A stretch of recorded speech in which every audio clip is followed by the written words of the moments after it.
बाजार में एक्सपायरी के दिन है, हल्की कमजोरी के साथ कारोबार। आखिरी 1.5 घंटे में ये जानना जरूरी कि एक्सपायरी किन लेवल पर होगी और एक्सपायरी के पहले क्या करें आज ट्रेड और क्या करें आप कल की तैयारी। लेंगे जवाब फाइनल ट्रेड में। आप सबका स्वागत है। नमस्कार, मैं हूं अनिल सिंघवी। नमस्कार, मैं हूं दीपांशु भंडारी। और अनिल जी, काफ़ी इंटरेस्टिंग एक्शन बनता हुआ दिख रहा है क्योंकि बाजार तो इस समय नीचे हैं पर उतनी ज़्यादा गिरावट नहीं है जितनी आप मार्केट ब्रेथ देखें। 40 निफ्टी स्टॉक्स लगभग सर इस समय नेगेटिव ट्रेड कर रहे हैं, पर गिरावट इस समय निफ्टी में सिर्फ 70 अंकों की है। तो थोड़ा इंटरेस्टिंग ट्रेंड हो रहा है सर। एक्सपायरी भी है, आगे का 1.5 घंटा काफ़ी एक्साइटिंग होगा। पहले बाजार की 5 बड़े बातें बता दीजिए सर। बिल्कुल, तो बाजार का अब तक का एक्शन आपके सामने रख दें और 5 बड़ी बातें भी। निफ्टी में 9200 के बेहद करीब, ज्यादातर वक्त बाजार 9200 के आसपास बिताता हुआ आपको नजर आएगा। एफएमसीजी और फाइनेंशियल शेयरों में आज बिकवाली होती हुई दिख रही है। एफएमसीजी शेयरों में लीवर के नेतृत्व में बिकवाली थोड़ी सी ज्यादा होती दिख रही है। सरकारी कंपनियों में भी आज बिकवाली का दबाव है। बीपीसीएल 4% नीचे है और रुपए में 15 पैसे की कमजोरी के हिसाब से आज तो करेंसी मार्केट बंद होना चाहिए। अच्छा, ट्रेडिंग के लिए आज से खुला है। ओके, यूरोपीय बाजारों की अच्छी शुरुआत होती हुई दिखी है। डाउ फ्यूचर्स में 200 अंकों की मजबूती आज होती हुई नजर आ रही है अभी इस वक्त। बिल्कुल, तो ये है इस समय बाजार का एक्शन। अनिल जी, सबसे पहले तो एक बार फिर आपको और पूरी टीम को कंग्रेचुलेशन सर, क्योंकि बाजार में एक जो ग्रोथ का ट्रेंड आ रहा है हफ्ते दर हफ्ते, वो तो जी बिजनेस के व्यूअरशिप नंबर्स हैं। एक बार फिर से शानदार व्यूअरशिप नंबर्स रहे। नंबर 1 तो है ही, बट काफ़ी अच्छी तरह से मार्केट शेयर व्यूअरशिप दोनों ही बढ़ रही। तो सर आपको और पूरी टीम को एक बार फिर से कॉन्ग्रेचुलेशन इस बात के लिए सर। मैं ये कहूँगा दीप काफ़ी अच्छी तो रही, लेकिन हाँ धीमे धीमे मजबूती के साथ पूरी इस व्यूअरशिप को बनाने में 2 साल लगे हैं और स्टेप बाय स्टेप चले। ऐसा कोई हमने एकदम उड़ान नहीं भरी है और रनवे से टेक ऑफ नहीं किया है। तो आपकी मेहनत है, हमारे सारे टीम की मेहनत है, हमारे सारे एक्सपर्ट्स की मेहनत है और सारे दर्शकों का प्यार है। तो बस ठीक है। ये अभी भी मुझे कुछ लोग मैसेज कर रहे थे वे कि सारे चैनल्स नंबर 1 क्लेम करते हैं, तो हम किसको माने कौन नंबर 1 है। अभी भी एक दर्शक है हमारे, 1 मिनट पहले अंकित गाला, उन्होंने एक ट्वीट किया है। वो कह रहे हैं कि भाई किसको माने। तो भाई देखिए अंकित जी, हम आपको और बाकी सारे दर्शकों को कहना चाहता हूँ, हमने तो कभी नंबर 1 पहले क्लेम किया नहीं। हम तो अब 4 हफ्तों से ही कर रहे हैं। हम तो 4 हफ्तों से ही हुए, पहले नहीं हुए। हम तो साफ साफ बताना चाहते, नहीं थे तो नहीं थे, उसमें क्या। हाँ, पहली बार हम नंबर 1 बने बजट के दिन। बजट के दिन हम पूरी तरह से हर लिहाज से नंबर 1 थे। उसके बाद अब 4 हफ्तों से हम नंबर 1 हैं। हम तो अभी से ही हैं, हम पहले से नहीं है। पहले से जो थे वो थे, अब हम हैं, ये बात बराबर है। तो हम पूरी विनम्रता से स्वीकार करते हैं, हम सिर्फ 4 हफ्तों से। बस बाकी फिर आपकी मर्जी, आप जिसको नंबर 1 माने वही नंबर 1, भले हम कहें कोई और कहे, उससे क्या फर्क पड़ता है। दर्शक जिसे माने, जिसे पहचाने, वो नंबर 1 है। जिसे पसंद करे वो नंबर 1। सारी की सारी देखिए ताकत आपके हाथ में है। आपके हाथ में एक ऐसा बड़ा हथियार है जो हमारी आवाज़ बंद कर सकता है, और वो है रिमोट कंट्रोल। जी हाँ, हम चाहें तो भी ज़बरदस्ती आपको हमारे टीवी सेट के सामने, चैनल के सामने नहीं बिठा सकते हैं, लेकिन आप जब चाहें एक बटन से आप अपना चैनल बदल सकते हैं। तो ताकत आपके पास है, प्यार आपके पास है, और वो प्यार, वो ताकत, वो सम्मान, वो दिल में जगह आपने हमें दिए। इसके लिए सारे दर्शकों का बहुत बहुत शुक्रिया। और ये इसमें आप बहुत ज़्यादा पढ़ें ना, ज़्यादा दिमाग न लगाएं सीरियसली, क्योंकि ये है ना, कुछ कुछ चीज़ें ऐसी होती है ना जो फॉर्मेलिटी के लिए भी करनी पड़ती है। और वो भी, हम भी क्या उसी पार्ट का, उसी गेम का हिस्सा है। अब 15-20 साल से कुछ चीज़ें चल रही है, हर चैनलों की आदत पड़ी है कि हर हफ्ते टीआरपी दिखाएंगे, हर हफ्ते नंबर वतन बताएंगे।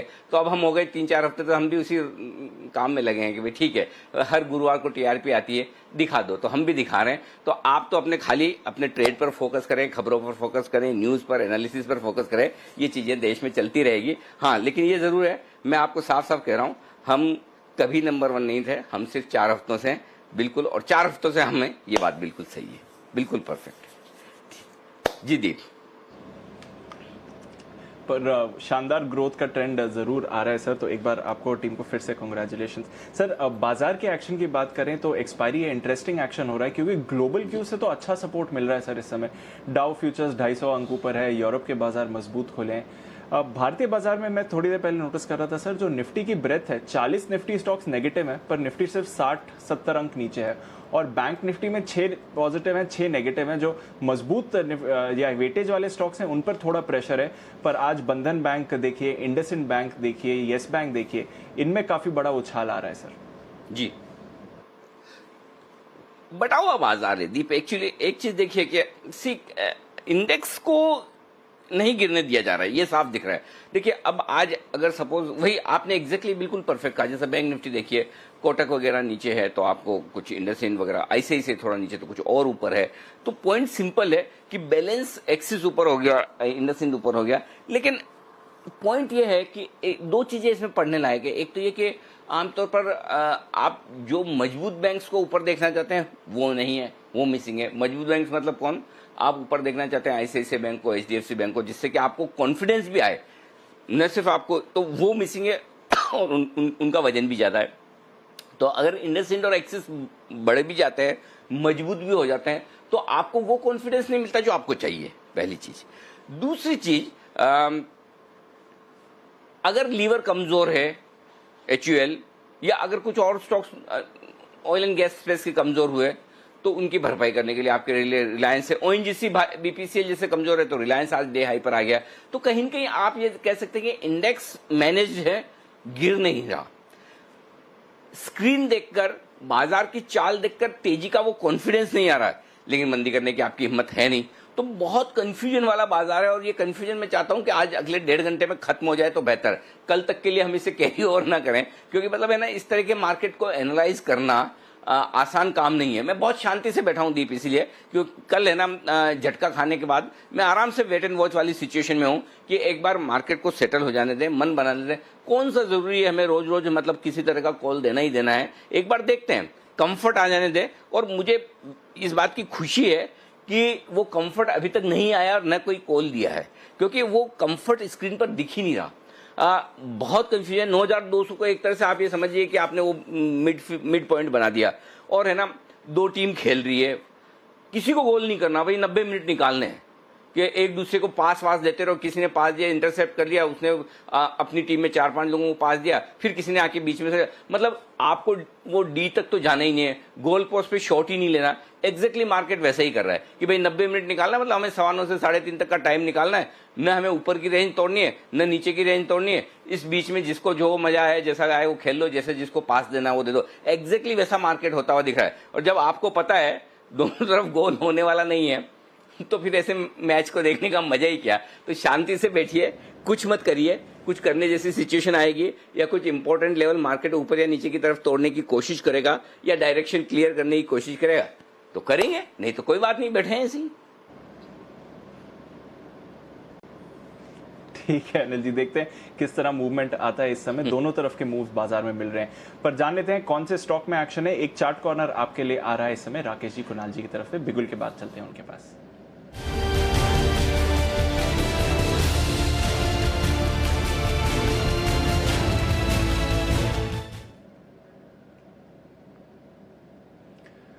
आफ्टरनून का पहला चार्ट कॉर्नर बताएं सर।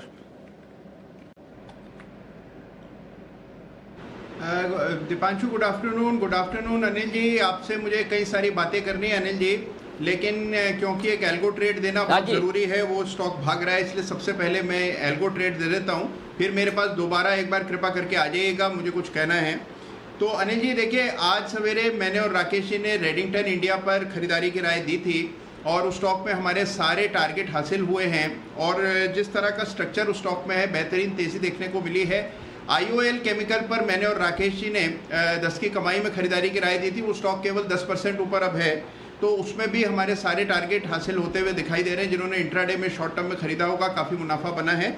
और अब हमारी खरीदारी की राय है एक और बेहतरीन काउंटर पे जो कि एल्गो रडार पर चमक रहा है। स्टॉक का नाम है स्टरलाइट टेक्नोलॉजीज, भाव चल रहा है 92 रुपये 25 पैसे। इन स्तरों पर बाय करना है। बहुत क्लियर ब्रेकआउट आता हुआ चार्ट पर नजर आ रहा है, और यहाँ पर अनिल जी एक विशेष चार्ट फॉर्मेशन दिखाई पड़ रहा है जिसको हम वॉलेटिलिटी स्क्वीज कहते हैं। काफ़ी दिनों से वॉलेटिलिटी इसकी कम थी और आज वापस से एक ब्रेकआउट आता हुआ नजर आ रहा है, तो ये एक बड़ा ब्रेकआउट साबित होगा। इन स्तरों पर बाय करके चलें। Over to Rakesh ji. अनिल जी, काफी बेहतरीन टेक्निकल रुझान है। काफी लोग स्टॉक को लेके फंसे हुए हैं। 2018 के बाद से स्टॉक चला नहीं है और अब ये स्टॉक एक बड़ा रिवर्सल दिखा रहा है। डेली चार्ट पर 2 साल के गैप के बाद एक अप ट्रेंड में आने की तैयारी हो रही है। मिस नहीं करना चाहिए। 88.60 का स्टॉप लॉस है, 88 रुपए 60 पैसे का स्टॉप लॉस है, 101 रुपए पहला टारगेट, 106 रुपए दूसरा target. Do not miss trade है स्टरलाइट टेक। ओके 101, 106 ये दो टारगेट के लिए आपको खरीदारी करनी है। स्टरलाइट टेक्नोलॉजी में एल्गो ट्रेड है आपके लिए। अच्छा, अभी मैं आ तो रहा हूं आपके पास में कुणाल जी। जब आप कहते हैं बहुत सारी बातें करनी है वैसे तो मुझे थोड़ा सा डर लगता है, मेरे को आशु मदान साहब याद आ जाते हैं। तो आप जल्दी जल्दी कर देंगे ना फटाफट खत्म? अनिल जी देखिए, मैं तो छोटी सी बात करता हूँ हमेशा। तो अनिल जी एक छोटी सी बात यह है कि मुझ पर लोग आरोप ये लगाते हैं कि मैं आपकी प्रशंसा कुछ ज्यादा करता हूँ। तो बहुत से लोगों का अनिल जी हाँ, कहना ये है बात तो कि सही मैं लगाते, गलत अनिल नहीं जी की लगाते, वो प्रशंसा आरोप एकदम जरूरत से सही ज्यादा है। करता हूँ। वो आरोप सही है एकदम। हाँ सही आरोप है। लेकिन अनिल जी मैं मानता हूं, मैं आरोप पूरी तरह मैं अपने आप को दोषी मानता हूं अनिल जी। लेकिन देखिए उसमें समस्या ये है कि आप काम ही ऐसे करते हैं कि आपकी प्रशंसा करने के लिए आदमी मजबूर हो जाता है और फिर इस आरोप को सहना पड़ता है। अनिल जी तो देखिए, सबसे पहले तो आपको बधाई, दीपांशु को बधाई, सारे पैनलिस्ट को बधाई, और जो कैमरे के पीछे जो लोग काम कर रहे हैं उन सभी लोगों को उनके अथक प्रयास मेहनत के लिए मेरी और मैं उसका साक्षी हूँ अनिल जी, जो आप लोगों ने प्रयास किए 2 सालों में, तो उसके लिए बहुत बहुत बधाई अनिल जी। लोग मुझसे पूछते हैं कि अनिल जी कैसे कर लेते हैं, इतनी बड़ी सफलता का राज क्या है अनिल जी? तो अनिल जी मैं आपको एक चीज़ कहना चाहता हूँ, कल भी मैं कहना चाहता था, मुझे वक्त नहीं मिला। अनिल जी देखिए, आप मेरे से हर चीज़ में तजुर्बे में ज़्यादा हैं, आपको ज़्यादा तजुर्बा है, एक्सपीरियंस आपको ज़्यादा है, लेकिन एक चीज़ में आपका तजुर्बा मेरे से कम है, और वो चीज़ ये है कि अच्छा, नुकसान करने में यानी कि गलत साबित होने में आपसे ज़्यादा तजुर्बा मुझे है। तो अनिल जी देखिए, कल जो छटपटाहट आप में थी, आपकी 2 कॉल्स नहीं चली, जो छटपटाहट आप में थी, जो परेशानी आपकी आवाज़ में थी, वही कारण है कि आज ये जी बिजनेस जो है ये नंबर 1 चैनल हो गया है। क्योंकि आप हल्का सा एक देखिए, अब आप फाइनल एग्जाम में फर्स्ट आए, हाफ ईयरली में फर्स्ट आए, फिर से फाइनल में फर्स्ट आए, एक क्लास टेस्ट में 2 मार्क्स कम होने पे जो छटपटाहट आपके चेहरे पर कल दिख रही थी अनिल जी, यही वजह है कि जी नंबर 1 हो गया है अनिल जी। नहीं, कल थोड़ा एक्सेप्शनल दिन था। ऐसा कुणाल जी नहीं है कि मैं पहली और आखिरी बार गलत पड़ा हूँ। पहले कई सारे कॉल्स गलत हुए हैं, और स्पेशली स्टॉक्स में तो कोई स्ट्राइक रेशियो ग्रेट नहीं है। हाँ, निफ्टी बैंक निफ्टी में थोड़ा बेहतर है, लेकिन 3 मिनट में बैंक निफ्टी 300-400 पॉइंट बढ़ जाए 4 मिनट में, इतना गंदा एनालिसिस मैं कैसे कर सकता हूँ? मैं वही सोचा था। और ऐसा क्या हुआ कि अचानक से, और अच्छा ढूंढने में कारण भी नहीं मिला, क्या हुआ क्या नहीं हुआ। इसके लिए मैं ना थैंक यू बोलना चाहता हूँ दीप को। और मतलब उस समय वाकई में इतना मूड खराब हुआ मैं बता नहीं सकता आपको। और वो अगला 20 मिनट आधा घंटा दीप ने संभाला पूरा शो। मतलब मैं समझ नहीं पा रहा था कि मैं ऐसा कहाँ गलत हुआ हूँ। तो फाइनली ठीक है, कभी कभी मार्केट आपको काफ़ी कुछ सिखाता है। शायद कल मेरा ओवर कॉन्फिडेंस हो गया होगा कि जैसे 18,950 आया, 19,000 तोड़ा, तो मुझे लगा कि शायद अब यहाँ से बड़ा ब्रेकडाउन हो गया। जी जी जी जी जी कुणाल जी। अनिल जी देखिए, कल बहुत सारे लोगों के फ़ोन आए और सबको आपकी परेशानी साफ दिखाई पड़ रही थी, और सबका ये कहना था कि अनिल जी को कह दीजिए कि अनिल जी एक बार क्या, अगर 1000 बार भी गलत हो जाएंगे तो भी अनिल जी का एनालिसिस जो है वो कमाल का है। क्योंकि लोगों ने इतना पैसा बनाया अनिल जी, और कितना पैसा बचाया है। आप देखिए 12,000 के आसपास से आप ये लगातार कहते आए थे कि कोरोना का संकट बहुत गहराएगा। मुझे याद है कि जब सैन फ्रांसिस्को में पहले मामले आए थे, उस समय इस परिस्थिति को आपने पहले देखा और सबको जताया था अनिल जी। तो अगर अनिल जी एक बार या ट्रेड कभी गलत हो जाए तो उसकी तो चिंता ही नहीं करनी चाहिए आपको। नहीं, चिंता हर बार करनी चाहिए। इसमें मैं आपसे थोड़ा सा असहमत हूँ।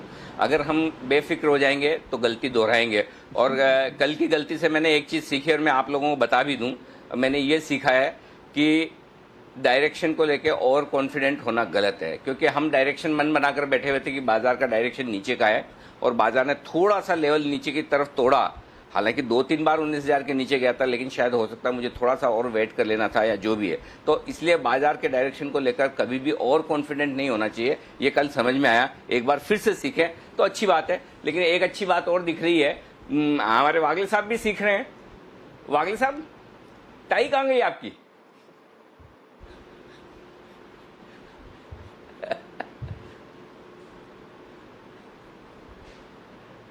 वागले साहब आवाज पहुंच रही है कि नहीं आपको? फेंटली सुनाई दे रहा है। चलिए, वागले साहब तक आवाज नहीं पहुंच रही। नहीं, सुनाई नहीं दे रहा है। जी जी, अरे मैं वागले साहब, मैं आपको पूछ रहा हूँ आपकी टाई कहाँ गई?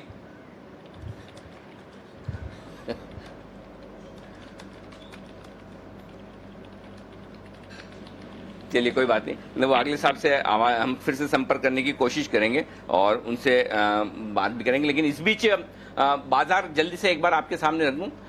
सिचुएशन वही है, 9,200 के आसपास निफ्टी, 19,500 के आसपास बैंक निफ्टी है। 250 अंकों के नुकसान के साथ सेंसेक्स ट्रेड करता हुआ दिख रहा है।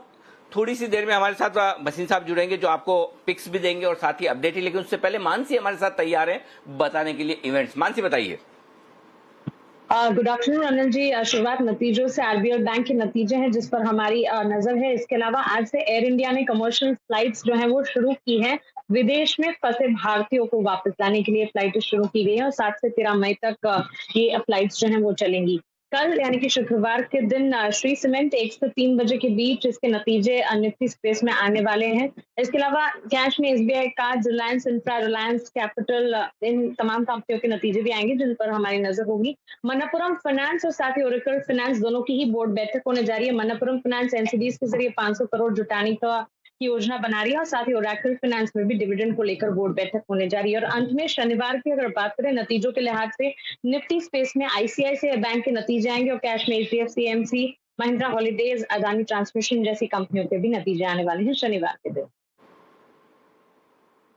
ओके, तो ये है इवेंट्स जिन पर आपको नजर रखनी, लेकिन उन शेयरों पर नजर डाल लीजिए जहां खबरों के दम पर एक्शन हुआ है। देवांशी हमारे साथ है जो हमें बताएगी कि उन शेयरों के बारे में जहां पर एक्शन आज है।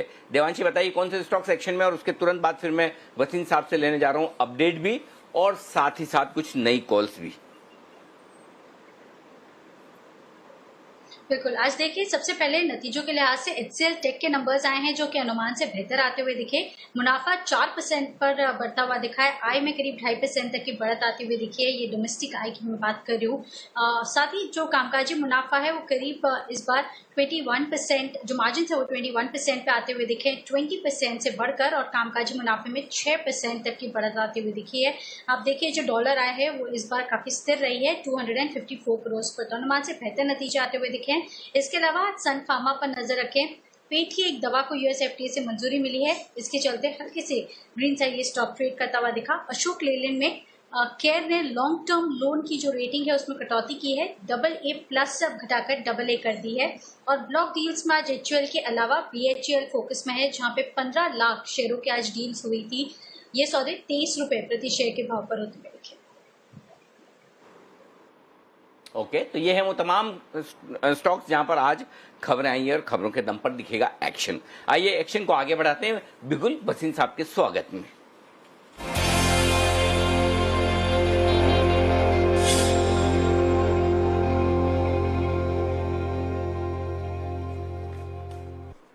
सर नमस्कार, स्वागत है आपका। पहले तो एक बार अपडेट दे दें सर, क्या क्या जो आपकी पुरानी कॉल्स हैं जिन पे आप अपडेट देना चाहते हैं, कुछ क्लोज करना है तो पहले वो बता दीजिए सर।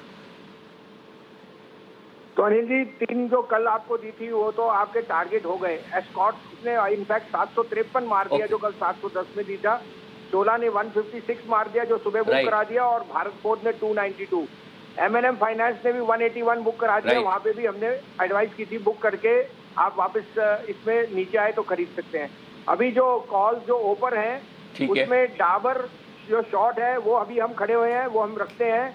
430 का टारगेट है। It hit a low of 439।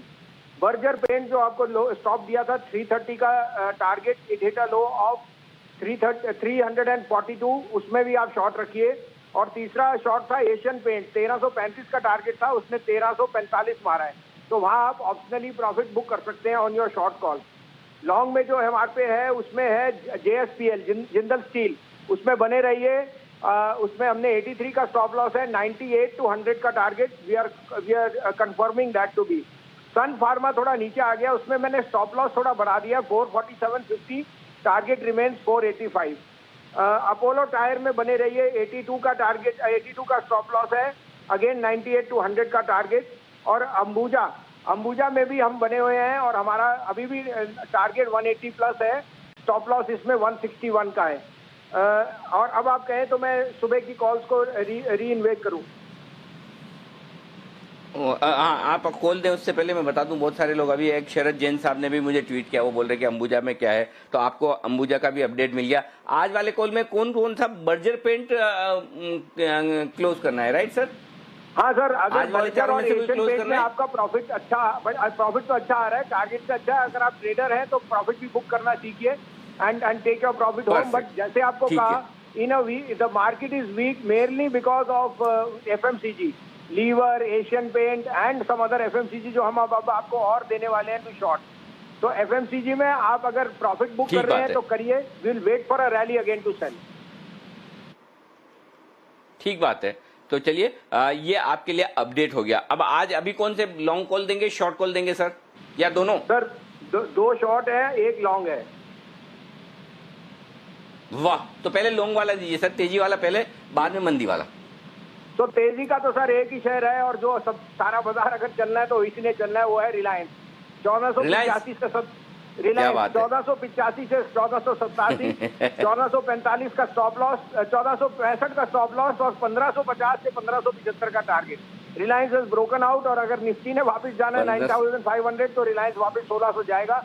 अभी मेरे को 1465 का स्टॉप लॉस है और 1550 से 1565 का फर्स्ट टारगेट। ओके, 1485 1487 के आसपास चल रहा है, बिल्कुल वही उसी भाव में चल रहा है। और आपको एक बार फिर से बता दूं, जो भसीन साहब को फॉलो करते हैं वो अच्छे से जानते हैं, जो अब है ना, उनकी अप्रैल महीने की परफॉर्मेंस देख के नए काफी फॉलोअर पैदा हुए हैं अभी भसीन साहब के। पिछले एक महीने में भसीन साहब, आपको आइडिया नहीं है कितने फॉलोअर आपके बढ़े हैं।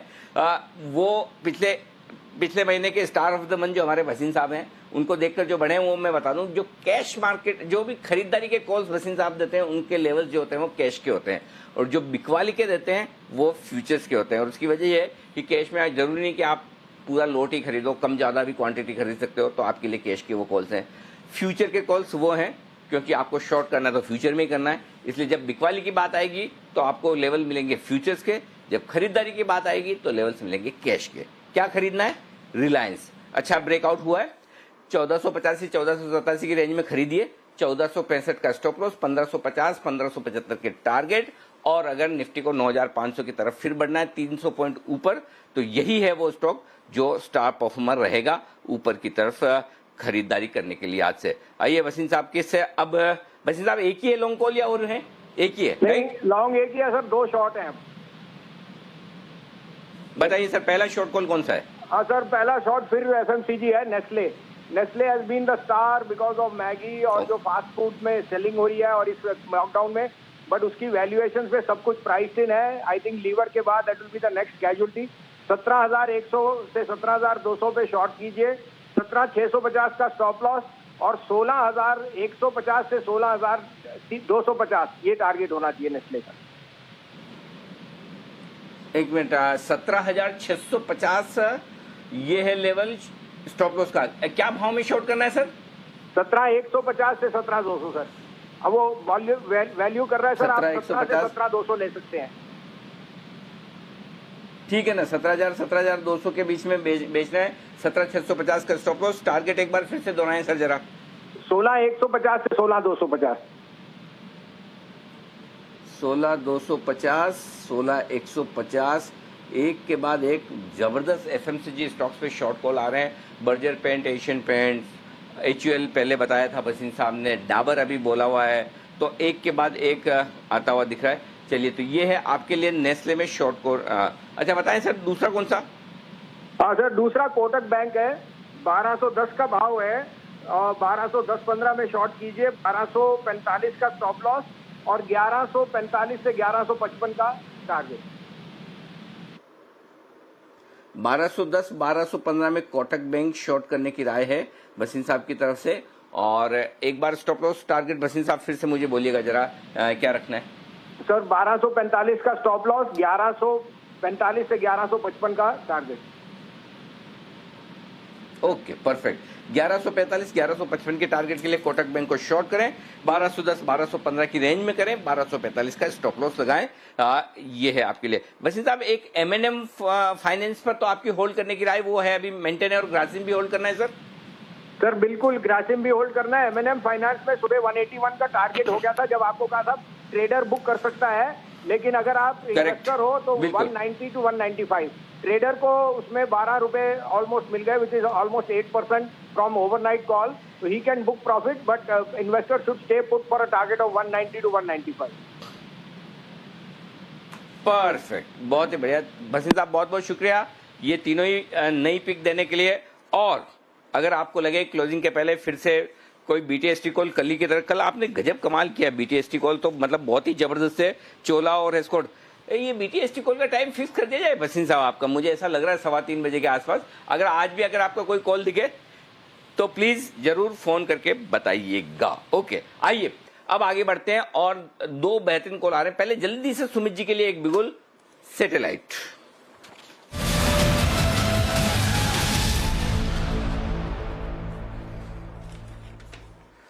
बताएं सुमित जी। अनिल जी, पेपर स्टॉक्स में चाल देखने को मिल रहा है। मेरे को ऐसा लग रहा है कि पेपर स्टॉक्स यहाँ से एक अच्छा अपसाइड मूव दिखा सकते हैं और एक एक करके सारे पेपर स्टॉक्स में मूव देखने को मिल रहा है। जेके पेपर के अंदर यहाँ पे तेजी का व्यू लेने का सलाह रहेगा। 9750 9820 के आसपास अभी ट्रेड कर रहा है। जिस तरह से इन पेपर स्टॉक्स में चाल आई है, ऐसा लग रहा है यहाँ से बड़ा स्पर्ट देखने को मिलेगा। छोटा सा स्टॉप लॉस बैठा है नीचे में 93-94 रुपए का। 93-94 के स्टॉप लॉस से जेके पेपर में सीएमपी पे लॉन्ग पोजीशंस बनाए। 100 के ऊपर जैसे ही निकलेगा 105 का इंट्राडे का टारगेट होगा और 110 रुपए तक भी जेके पेपर जा सकता है। जिस तरह का वॉल्यूम आ रहा है और जिस तरह का मूव देखने को मिल रहा है, मेरे को ऐसा लग रहा है कि जेके पेपर में यहाँ से एक सडन एक बड़ा मूव देखने को मिल सकता है। 105, 110 ये दो टारगेट के लिए खरीदारी करें। 94 रुपए के आसपास लगाए इसके अंदर स्टॉप लॉस। ओके, 94 का स्टॉप लॉस, 97 हाफ, 98 हाफ की रेंज में खरीदें 105, 110 के टारगेट के लिए। और मैं जल्दी जल्दी इसलिए बोल रहा हूं क्योंकि कुणाल जी राकेश जी तैयार है अपने एल्गो ट्रेड के साथ।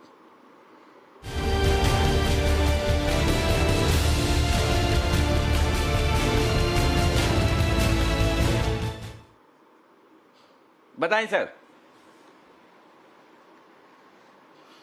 अनिल जी, एल्गो ट्रेड है। अभी अभी सुमित जी ने एक रॉकेट को अंतरिक्ष में भेजा है, हम भी उसके पीछे दूसरा रॉकेट भेज रहे हैं। स्टॉक का नाम है स्टार पेपर। उन्होंने जेके पेपर चुना था। स्टार पेपर हमारी खरीदारी की राय है। 100 रुपए का भाव चल रहा है। इसमें भी बहुत ही दमदार ब्रेकआउट आता हुआ नजर आ रहा है। बहुत मैसिव वॉल्यूम्स हुए हैं और जिस तरह का मूवमेंट आ रहा है, तमाम पेपर स्टॉक्स में बड़ी तेजी देखने को मिलेगी। इन स्तरों पर बाय करें स्टार पेपर को। Over to Rakesh. अनिल जी, बेहतरीन टेक्निकल रुझान 94 रुपीज 80 पैसा, 94 रुपए 80 पैसे का स्टॉप लॉस है, 109 रुपए का टारगेट है और स्टार पेपर को खरीदने की राय है। ओके, एक बार टारगेट स्टॉप लॉस फिर से बता देंगे, सॉरी मिस हो गया सर मुझसे। दीपांशु 94.80, 94 रुपए 80 पैसे स्टॉप लॉस है, 109 रुपए 109 का टारगेट है। ओके, सो दो paper stocks back to back. Sumit ji का सैटेलाइट जेके पेपर 105, 110 के टारगेट और चार्ट कॉर्नर में स्टार पेपर 109 का आपको टारगेट। दोनों में ही अच्छा ब्रेकआउट आपको आते हुए दिख रहा है। एक बार परसिस्टेंट सिस्टम्स को भी पुल करते हैं। अभी थोड़ी देर में अनिल जी अपनी स्ट्रैटेजी भी देंगे आखिरी 1 घंटे के लिए। परसिस्टेंट सिस्टम्स को पुल अप करिए। इन्होंने डसॉल्ट, यूरोप की जो कंपनी है, फ्रेंच कंपनी, उनके साथ एक करार किया है अपना यूरोप का कारोबार मजबूत करने के लिए। और उसमें देखिए आप 4.5-5% की तेजी आपको परसिस्टेंट सिस्टम्स में आती हुई दिख रही है। कल नतीजों के दम पर भी स्टॉक पर रिएक्शन देखा था। मिड कैप आईटी स्टॉक्स वैसे भी एक्शन में ही रहे हैं और अब परसिस्टेंट सिस्टम्स पर नजर डालिए तो यहां पर भी आपको भरपूर एक्शन देखने को मिल रहा है। बल्कि चार्ट कॉर्नर का भी शायद ये कल पिक था। कुणाल जी कल चार्ट कॉर्नर में भी इसके बारे में बात करी थी। अभी भी देखिए एक अच्छा मूव आ रहा है। क्या करना चाहिए स्टॉक के से? देखिए, बिल्कुल आपको सही याद है दीपांशु, कल हमने 2 मिड कैप आईटी स्टॉक्स को रेकमेंड किया था। इसमें परसिस्टेंट था और साइंट था। दोनों ही स्टॉक्स ने अपने सारे टारगेट्स हासिल किए हैं और परसिस्टेंट में आज एक बहुत दमदार तेजी देखने को मिल रही है। हमें लगता है कि अभी भी इसमें और स्टीम बाकी है, होल्ड करना चाहिए एक बार के लिए। मुझे लगता है कि 560 रुपए के लेवल्स भी चार्ट पर देखने को मिल सकते हैं, तो अभी भी होल्ड करें। ट्रेलिंग स्टॉप लॉस रखें। स्टॉप लॉस अब 515 के रीजन में रखें और 560 के टारगेट से अभी भी बने रहने की राय है। ओके, 560 के टारगेट्स के लिए बने रहने के लिए। कल नतीजों के दम पर एक्शन था और आज खबर के दम पर आप एक्शन देख रहे हैं परसिस्टेंट सिस्टम्स में, तो नजर रखिए वहां पर। कॉनकॉर कंटेनर कॉर्पोरेशन, यहां पर भी एक आपको अच्छी मूव आती हुई दिखी है। अभी थोड़ी देर पहले एक ब्रेकआउट टाइप आ रहा है स्टॉक में। सुबह से ही थोड़ा पॉजिटिव ट्रेड कर रहा था, अभी दिन की ऊंचाई पर ट्रेड कर रहा है। एक बार इसका भी चार्ट चेक ले लेते हैं। सुमित जी जरा देखिए, कंटेनर कॉर्पोरेशन यहाँ पर कोई ट्रेड दिख रहा है आपको? दीपांशु देखिए, कंटेनर कॉर्पोरेशन के अंदर 4% के आसपास का तेजी का मूव देखने को मिल रहा है, लेकिन स्टॉक के अंदर जो ऊपर में मेरे को रेसेस दिखाई दे रहा है चार्ट के ऊपर, वो करीब 370 या 375 के आसपास का है। ये लेवल्स अगर एक बार टूट जाएंगे तो उसके बाद मेरा कन्विक्शन बढ़ेगा और फिर एक अच्छा तेजी का मूव देखने को मिल सकता है। जब तक वो लेवल्स नहीं टूटते तब तक के लिए एक बार जिन्होंने पोजीशंस बना रखी है वो होल्ड करें और फ्रेश बाइंग का एक बार वेट करें। नीचे में ट्रेलिंग स्टॉप लॉस का यूज करें जिन्होंने पोजीशंस बना रखी है। 355 356 के आसपास का ट्रेलिंग स्टॉप लॉस लगाएं। 370 375 इमीडिएट हर्डल है स्टॉक के लिए ऊपर में। ओके, तो ये है आपके लिए राय कंटेनर कॉर्पोरेशन पर। ये स्टॉक भी आपको डेज हाई पर ट्रेड करता हुआ दिखेगा। आशीष कुकरेजा जी भी हमारे साथ हैं शो में जुड़ते हुए। आशीष, गुड आफ्टरनून। जिस तरह का एक्शन आ रहा है आज बाजार में, आपकी क्या राय बन रही है इस समय? 9800 से एक अच्छा करेक्शन हो गया है, 90 पोर्ट ले आप 9200 होल्ड करने की कोशिश कर रहे हैं, पर बाजार का ट्रेंड कैसा शेप अप होते हुए दिख रहा है आपको सर? देखिए, गुड आफ्टरनून। ये जो लेवल्स हैं ना, ये थोड़े ट्रिकी वाले लेवल्स होते हैं। अगर आपको याद हो हमारे पिछले 2-3 इंटरैक्शंस, तो मैं कंसिस्टेंटली ऊपर में माल हल्का करने की बात कर रहा था। आसान नहीं था मेरे लिए, but I was very sure कि क्योंकि उस समय 10,500 और ये सब भी बातें होनी शुरू हो गई थी, but I was sticking my neck out and saying कि ऊपर में सिर्फ बेचने का सोचना चाहिए, एटलीस्ट वीक स्टॉक्स में से तो पक्का निकलना चाहिए। अब 9,000 से 9,200 9,300 के जो स्तर है ना, ये थोड़े परेशान करने वाले होते हैं। मैं ऐसा क्यों बोल रहा हूँ, आई टेल यू। देखिए, अभी यहाँ पे हम सब जानते हैं कि कुछ ना कुछ गवर्नमेंट की तरफ से इनिशिएटिव आने चाहिए, और आपको तो पता ही है कि इस समय रूमर्स चल रहे हैं। बैड बैंक की भी बात आज मेरे सामने आई कि गवर्नमेंट बैड बैंक वाला इनिशिएटिव सामने ला सकती है। थोड़ा आपस में जो मिनिस्ट्रीज हैं उनकी बातें आगे बढ़ रही है, वीकेंड तक अटकलें चल रही है। अब उसमें होगा क्या? उसमें ये होगा कि जो भी सामने गवर्नमेंट का प्लान आएगा उसमें मार्केट एक थोड़ा सा उस पर रिएक्शन दे सकता है, बट हाल तो वही होना है। रिएक्शन के बाद we will have to look for opportunity to come out of the weak stocks and then only one can so मेरे को लगता है कि जो भी लेवल 9,300 9,400 के ऊपर है वहां पर हम एक सेलिंग का कॉल बना सकते हैं, और एक बार वो सेल ऑफ अगर आ जाता है उसके बाद then we will see how things. कि ऊपर में सिचुएशन वही है, ऊपर में कमाने के लिए कोई भी फैक्टर सब ठीक हो जाएगा ना, सब बराबर, तो भी 10,000 के ऊपर मार्केट जाने के चांसेस नहीं है, और खराब होने के तो आपको पता ही है, गिनती है, यहाँ पे लाइन लगी है। अच्छा आशीष जी, आपके जो पूरे राष्ट्र के नाम संदेश में मैंने 2 बातें बड़ी गौर से सुनी। पहला तो ये कि ये बेचने का कॉल देना मतलब आसान काम नहीं है, और मेरे लिए माल हल्का करना बहुत मुश्किल है। आपको तो अपने ही बेचना है, दूसरों का थोड़ी बेचना है सर, तो मुश्किल काम क्यों है सर? जब जिन दिनों ये वार्तालाप चल रहे थे उस समय सब तेजी बहुत थी, तो बहुत डिफिकल्ट हो जाता है, क्योंकि अब थोड़ा क्या है अनिल जी, मेरा सेगमेंट और आपका काफी सारा जो यहाँ पे इंटरेक्शन होता है मैच नहीं करता है, तो तकलीफ तो होती है, क्योंकि बहुत शॉर्ट टर्म कॉल्स नहीं दिए जाते। बट व्यू सामने मेरा एक ही ख्याल रहा है कि कैश बचाना बहुत जरूरी है। कंज्यूमर्स का, कस्टमर्स का, जो भी है आपके व्यूअर्स का, कैश इस समय किंग है। उसके लिए मुझे ये व्यूज सामने रखने पड़ते हैं। इनफैक्ट मैं थोड़ा निराश भी हुआ, 1-2 चैनल्स देख रहा था मैं जहां पर शॉर्ट टर्म कॉल्स पे बहुत जोर पड़ रहा है, समझ मेरे को हजम नहीं हो रहा है सर। ओके पर इस समय 9,200 होल्ड करने की कोशिश जरूर कर रहा है निफ्टी। चलिए, आखिरी घंटे में बाजार की चाल कैसी रह सकती है? क्या इंडेक्स पर आपको कुछ ट्रेड बन रहा है? क्या ट्रेंड है, जान लेते हैं अनिल जी की स्ट्रैटेजी में।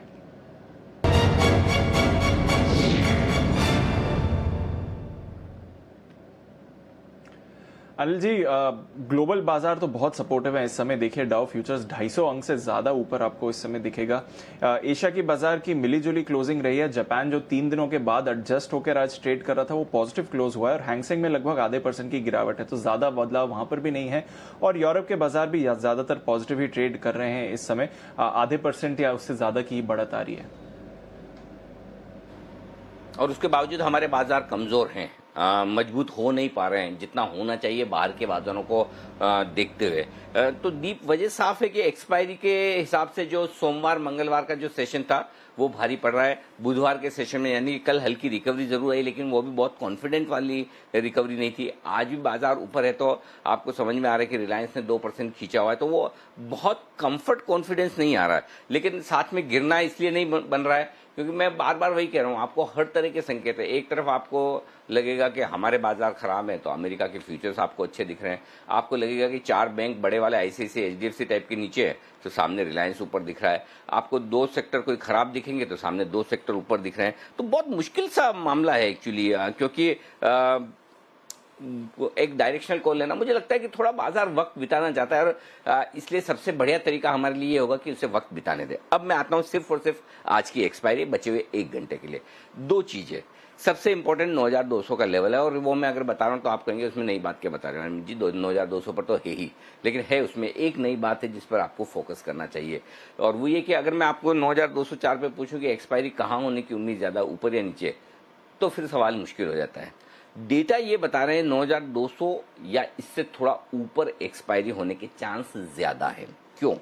9200 के पुट पर 35 लाख शेयर हैं, कॉल्स में 19 लाख शेयर है, यानी कि पुट में 15-16 लाख शेयर की पोजीशन ज्यादा है। Point number 1।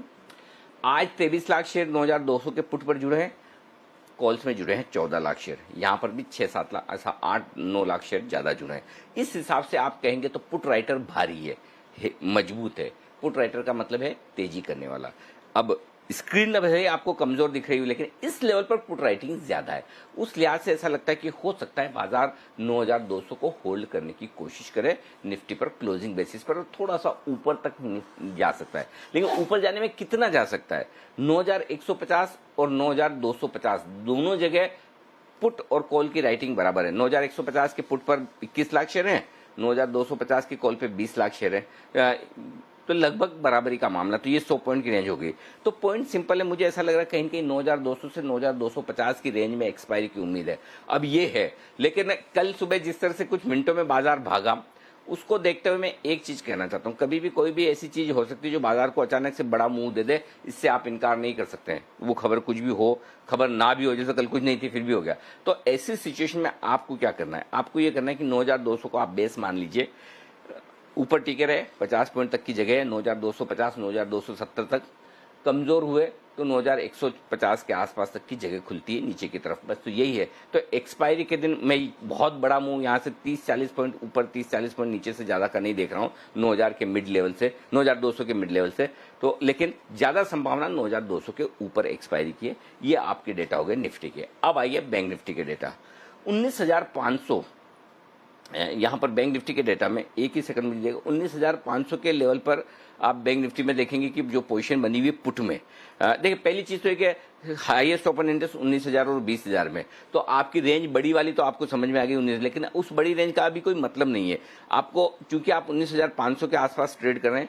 6 लाख शेयर 19,500 के पुट पर हैं और 5 लाख शेयर 19,500 के कॉल पर हैं। तो 19,700 19,800 की रेंज में कॉल राइटिंग काफी है, आप उसके ऊपर एक्सपायर नहीं हो पाएंगे। और नीचे की तरफ 19,100 200 300 पर 6 लाख शेयर हैं।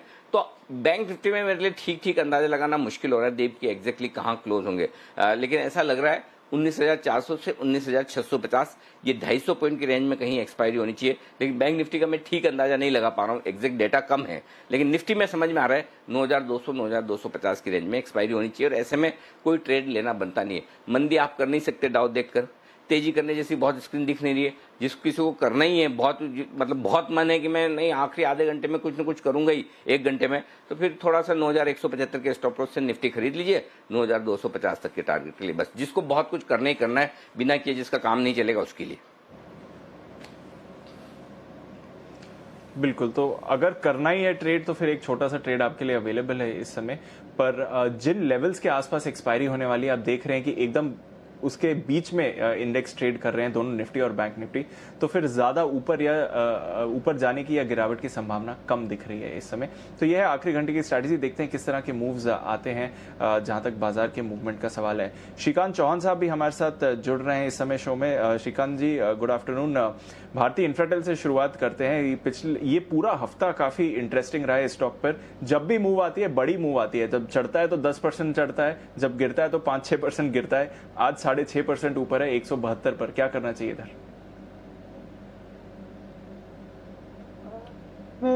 इसका जो एक फॉर्मेशन है वो वैसे देखा जाए तो काफी साइडवेज है और पिछले कई दिनों से इसने अपने इम्पोर्टेंट एक रेंज को मेंटेन करके रखा है। 155 के नीचे नहीं जा रहा है और ऊपर में 180 के ऊपर नहीं जा रहा है। वैसे कल के दिन का फॉर्मेशन इसका काफ़ी निगेटिव था, जबकि मार्केट अच्छा था और ये स्टॉक नीचे था। तो आज मुझे लगता है शायद इसमें शॉर्ट कवरिंग का ट्रेंड बना है। बाकी अदरवाइज अगर देखा जाए तो मुझे लगता है कि ये स्टॉक वीक है और शायद 140 या 145 के लेवल्स को ये छू सकता है। तो आज के दिन में ऊपर है 172 के करीब। आई थिंक इसी लेवल के आसपास इसे शॉर्ट करें और हम शॉर्ट स्टॉप लॉस रख सकते हैं तकरीबन 180 के करीब का।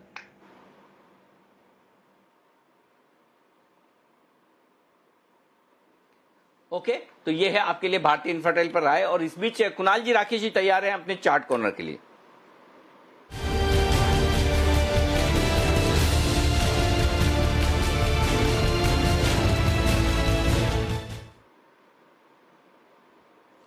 बताएं sir. Anil ji, algo trade है, फार्मा कंपनी है आरती ड्रग्स लिमिटेड, जिसमें कि अभी अभी ब्रेकआउट चार्ट पर आता हुआ दिख रहा है। आउट परफॉर्मिंग स्टॉक है और भाव चल रहा है 758 का। इन स्तरों पर खरीदारी की राय है। 758 के आसपास ब्रेकआउट हुआ है। Over to Rakesh ji. अनिल जी, बेहतरीन टेक्निकल रुझान है। जैसा सुबह आईओएल के टाइम बोला था कि जो भी स्टॉक 26 फरवरी 2020 के हाइस के ऊपर निकल रहे हैं उनको मिस नहीं करना चाहिए। तो इस स्टॉक का भी 26 फरवरी के लेवल्स के ऊपर ब्रेकआउट देखने को मिल रहा है। खरीदारी की राय है 734, 734 का स्टॉप लॉस है। 795 से लेकर 805 के टारगेट जोन के लिए आरती ड्रग्स को खरीदने की राय है।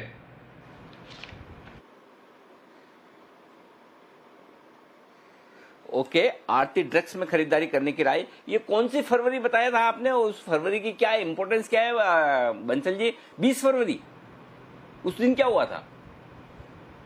अनिल जी 26 फरवरी को क्रैश शुरू हुआ था भारतीय बाजारों में कोरोना के चक्कर में। तो अनिल जी जो स्टॉक उन स्तरों के ऊपर चल रहे हैं उनको मिस नहीं करना चाहिए। अनिल जी, जिनको भी लंबी अवधि का निवेश करना है, जो भी स्टॉक उन लेवल्स के ऊपर है वहां पर रिटर्न देखने को मिलेगा, वहां डेफिनेट एक आउट परफॉर्मेंस आएगा। और जो स्टॉक्स अभी भी उन लेवल्स के ऊपर चल रहे हैं, कई स्टॉक्स को हमने कवर करा है, वहां पर रेगुलर एक इजाफा ही देखने को मिल रहा है। ट्रेंड पॉजिटिव है वहां पर। ओके, 26 फरवरी को हुआ, मुझे अब पता चला। लेकिन बंसल जी, हमने तो 23 फरवरी को ये नहीं लेना है की शुरुआत कर दी थी। उसका हैप्पी बर्थडे तो 23 फरवरी हो गए। नहीं लेना है, नहीं लेना है, नहीं लेने का।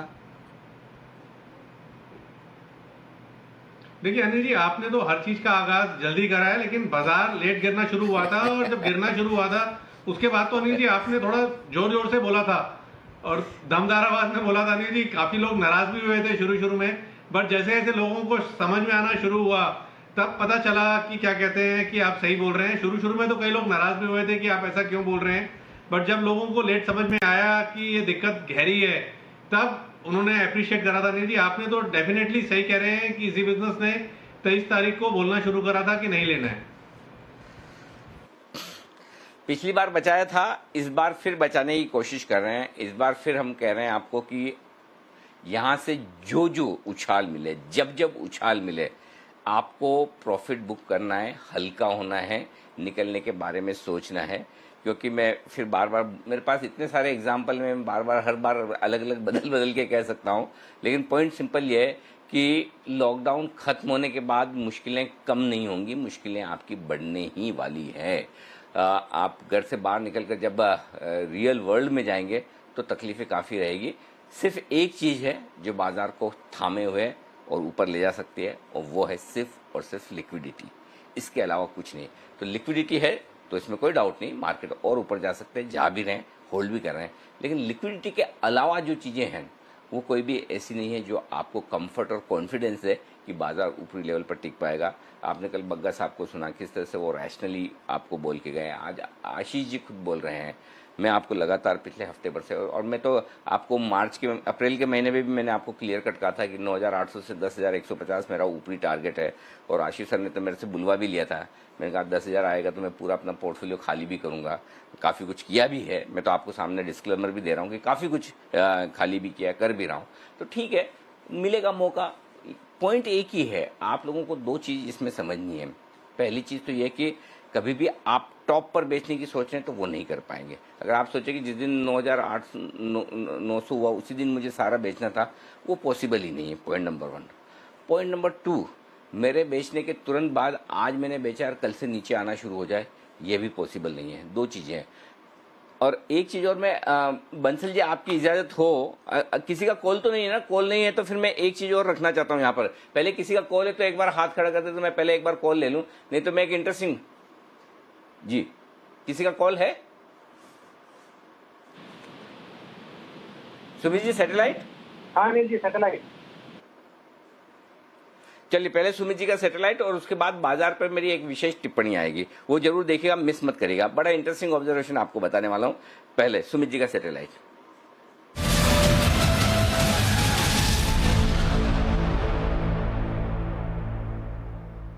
बताएं सुमित जी। अनिल जी, जस्ट अभी कल का हाई ब्रेक हो रहा है अवंती फीड के अंदर, 407 का भाव चल रहा है, वॉल्यूम्स भी देखने को मिल रहा है, और स्टॉक पिछले 4 दिन की गिरावट के बाद आज हाई ब्रेक कर रहा है, तो ये पॉजिटिव साइन है स्टॉक के लिए। और जिस तरह से अभी ये मूव दिखा रहा है, ऐसा लग रहा है कि स्टॉक के अंदर एक अच्छा स्पर्ट देखने को मिलना चाहिए। अवंती फीड में खरीदारी करें, स्टॉप लॉस लगाए 385 के आसपास का, 385 382 के आसपास का स्टॉप लॉस लगाए। अवंती फीड में यहाँ से अपसाइड मूव देखने को मिलना चाहिए, जिसमें 425 का होगा पहला टारगेट और 440 का होगा दूसरा टारगेट। 425 440 के टारगेट के लिए खरीदारी करें, 385 के आसपास का स्टॉप लॉस लगाए। ओके, अवंती फीड्स ये है वो कैश का स्टॉक्स जहां पर सैटेलाइट छोड़ा है। सुमित जी ने 407 से 410 की रेंज में खरीदी है, 385 का स्टॉप लॉस, 425 और 440 के टारगेट के लिए। अब जो मार्केट पर मैं एक चीज कहना चाहता हूं, उस पर मैं राय आशीष जी आपसे भी लूंगा और कुणाल जी आपसे भी मैं उस पर डिस्कस करूंगा, ठीक है ना, दोनों से। देखिए, दो चीजें हैं। पहला ये था कि जब हमने फरवरी में जब हमने शुरू किया कि नहीं लेना है 23 फरवरी या 24 फरवरी रहा होगा जब हमने पहली बार किया था, ठीक है। पॉइंट नंबर 1, तब ये कॉल देना बहुत आसान था। आप लोगों को लग रहा है कि उस समय हमने सबसे पहले बोला और सबसे इतना जोर से बोला, लेकिन मुझे लगता है कि वो उस समय बड़ा आसान था। उसके दो रीजन बताता हूँ। पहला, उस समय निफ्टी 12,200, 12,100 और 12,050 के लेवल के आसपास था। जब वहां से मुझे अच्छे से याद है, सबसे ज्यादा हमने एग्रेसिवली जब शॉर्ट कॉल दिया, एग्जिट कॉल दिया, 11,800 से 12,050 की रेंज थी।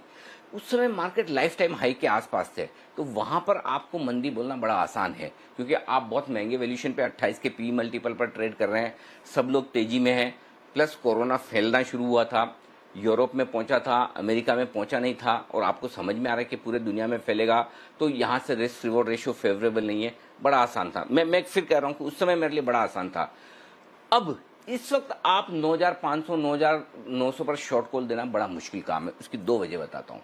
पहली वजह तो ये कि अभी एक करेक्शन देखने के बाद सबको ये लगता है कि 7,500 पे बॉटम बन गया, अब इससे खराब नहीं होगा। तो आपको जब पता है कि नीचे कितना गिर सकते हैं, तो आप ऊपर की तरफ देखना शुरू करते हैं।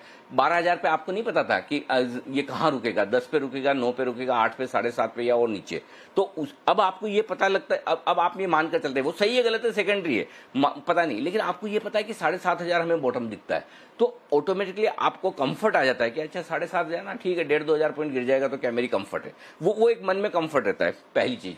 दूसरी चीज, जो कुछ कोरोना को लेकर समस्याएं हैं, सबको पता है कि आ चुकी बार आ चुकी है, दवा वैक्सीन बनने की उम्मीद है, लॉकडाउन हो चुके हैं, तो सबको ये लगता है अब इससे खराब क्या होगा, अब जो भी होगा अच्छा ही होगा, दवाई मिलेगी, कोरोना खुलेगा ही, कोरोना के बाद लोग खुलेंगे, काम धंधा हो गए। तो जो पॉजिटिव सोचने वाले लोग भी काफी हैं इस वक्त मार्केट को लेकर, कि जिन्हें सबको अच्छा लग रहा है, तो उस हिसाब से खरीदारी भी आती है। ऐसी सिचुएशन में एक एग्जिट कॉल, शॉर्ट कॉल या निकलने की बात करना, या प्रॉफिट बुक करने की, या लॉस में भी अपना म्यूचुअल फंड पोर्टफोलियो या फिर इक्विटी पोर्टफोलियो बेचकर नीचे खरीदने की बात करना ज्यादा मुश्किल है, क्योंकि खरीदारी वाला भी एक स्ट्रॉन्ग मोमेंटम है जो अब ये मानता है कि बाजार के लिए वर्स्ट इज ओवर। ऐसी सिचुएशन में आपको बेचने का कॉल देना बहुत मुश्किल काम है। क्यों कि आप अभी महीने 2 महीने के जो इमीडिएट ट्रिगर हैं, हफ्ते 2 हफ्ते के जो इमीडिएट ट्रिगर हैं, वो पॉजिटिव साइड पर है। रिलीफ पैकेज आएगा, दवा मिलेगी, कोरोना के आंकड़ों में कमी आएगी और आपको बॉटम बताए। ये 4 चीजें ऐसी जो आपको लगता है बाजार को गिरने नहीं देगी। लेकिन अगर आप इस हनीमून पीरियड से बाहर निकले, हफ्ते 2 हफ्ते के हनीमून पीरियड से बाहर निकले, 2 4 6 महीने के पीरियड में जाकर सोचने की कोशिश करें, तो पता चलेगा कि सैलरी कट्स कितने होंगे, जॉब कट्स कितने होंगे, बिजनेसेस को कितना नुकसान होगा, ग्रोथ कितनी खराब होगी, ट्रैक पर आने में कितना वक्त लगेगा। ये सारे फैक्टर्स जो हैं वो 6 महीने के 3 महीने के आगे के हैं। लेकिन हफ्ते 2 हफ्ते 3 हफ्ते का आप व्यू देखेंगे तो आपको शायद अच्छा लगेगा। इसलिए ऐसे वक्त पर अगर आप एग्जिट कॉल देते हैं, ये ज्यादा मुश्किल भरा काम है, ये ज्यादा हिम्मत वाला काम है, ऐसा मैं समझता हूं। आई डोंट नो कुणाल जी, आप मेरी बात से सहमत हैं या नहीं?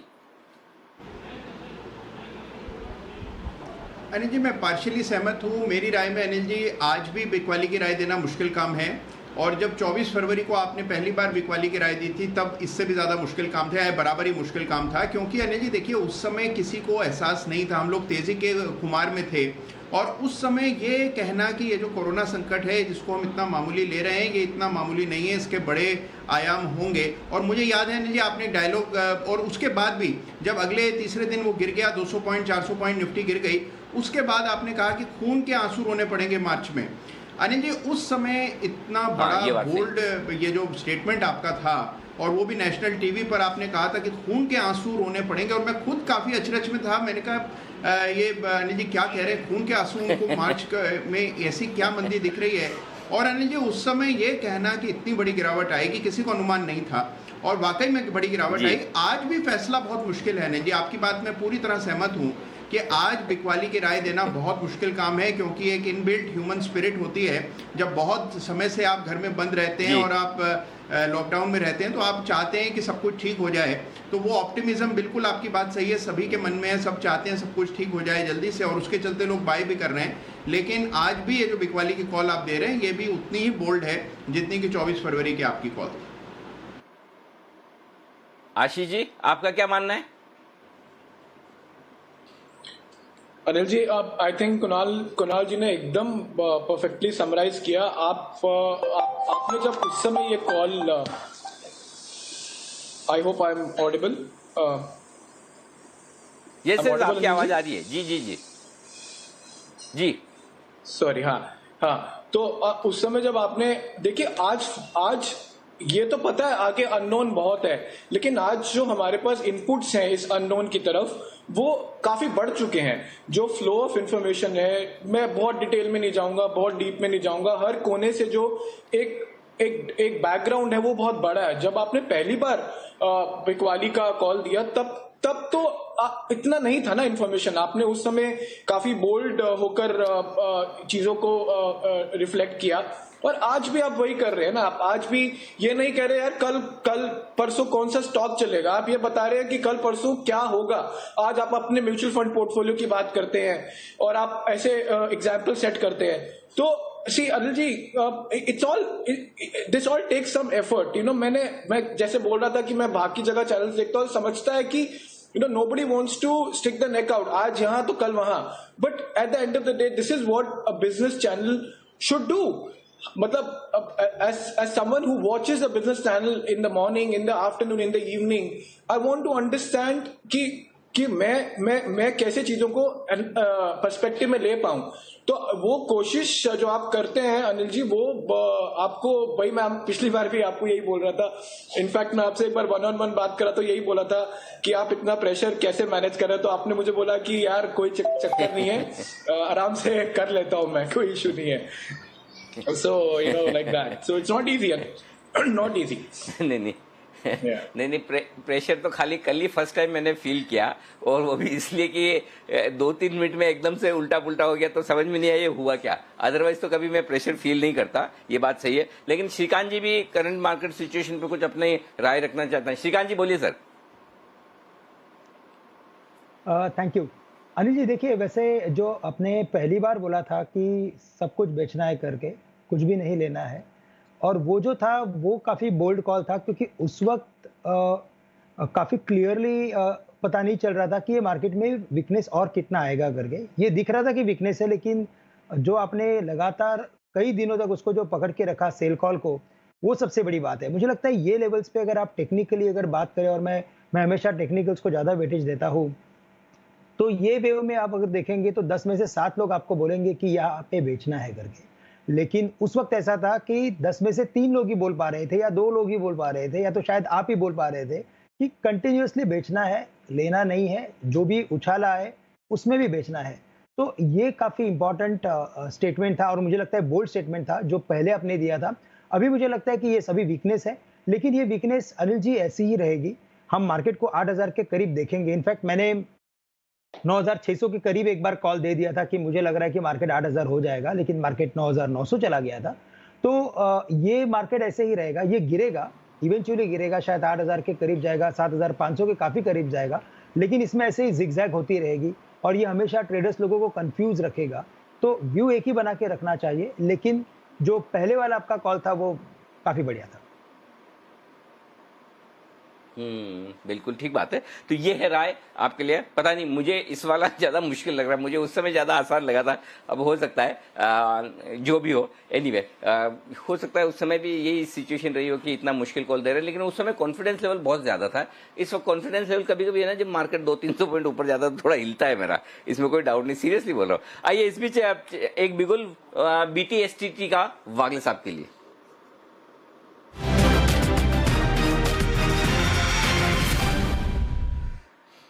जी मैं 2 कॉल, जी सर बताएं।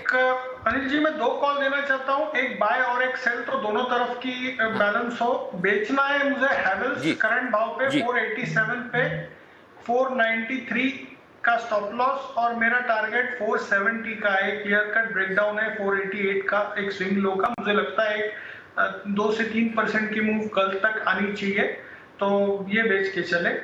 बाय करना है रिलायंस को, जिसमें क्लियर कट ब्रेकआउट है 1495, और भसीन साहब ने भी कहा था मेरे रडार पर 1495 के ऊपर आया है, अभी 149899 है। मुझे लगता है रिलायंस 1520 1525 तक के लेवल्स आपको कल दिखाई देने चाहिए रिलायंस में, तो इसको बाय करके चले। ओके, रिलायंस खरीद कर चले 1500 रुपए के आसपास। एक बार रिलायंस के स्टॉप लॉस टारगेट फिर से बताएं वागले साहब, तब तक मैं हेवल्स के टारगेट और स्टॉप लॉस बता दूं। हेवल्स आया है 470 रुपए का टारगेट है, 493 रुपए, 493 का आपको स्टॉप लॉस रखना है, 487 के आसपास बेचिए। ये है आपके लिए राय हेवल्स में बिकवाली की। और रिलायंस इंडस्ट्रीज के फ्यूचर्स में खरीदारी करने की राय 1500 के पार निकलता हुआ। स्टॉप लॉस टारगेट बताएं सर एक बार जरा। अनिल जी 1489 का मेरा स्टॉप लॉस होगा, 12 रुपए नीचे, अभी 1501 है, और 1522 1525 तक के टारगेट्स में देख रहा हूं। ओके, 1522 1525 के टारगेट के लिए यहां पर आपको करनी है बिकवाली, सॉरी खरीदारी, माफ कीजिएगा, सॉरी। ओके, कुणाल जी राकेश जी तैयार है, बिगुल चार्ट कॉर्नर।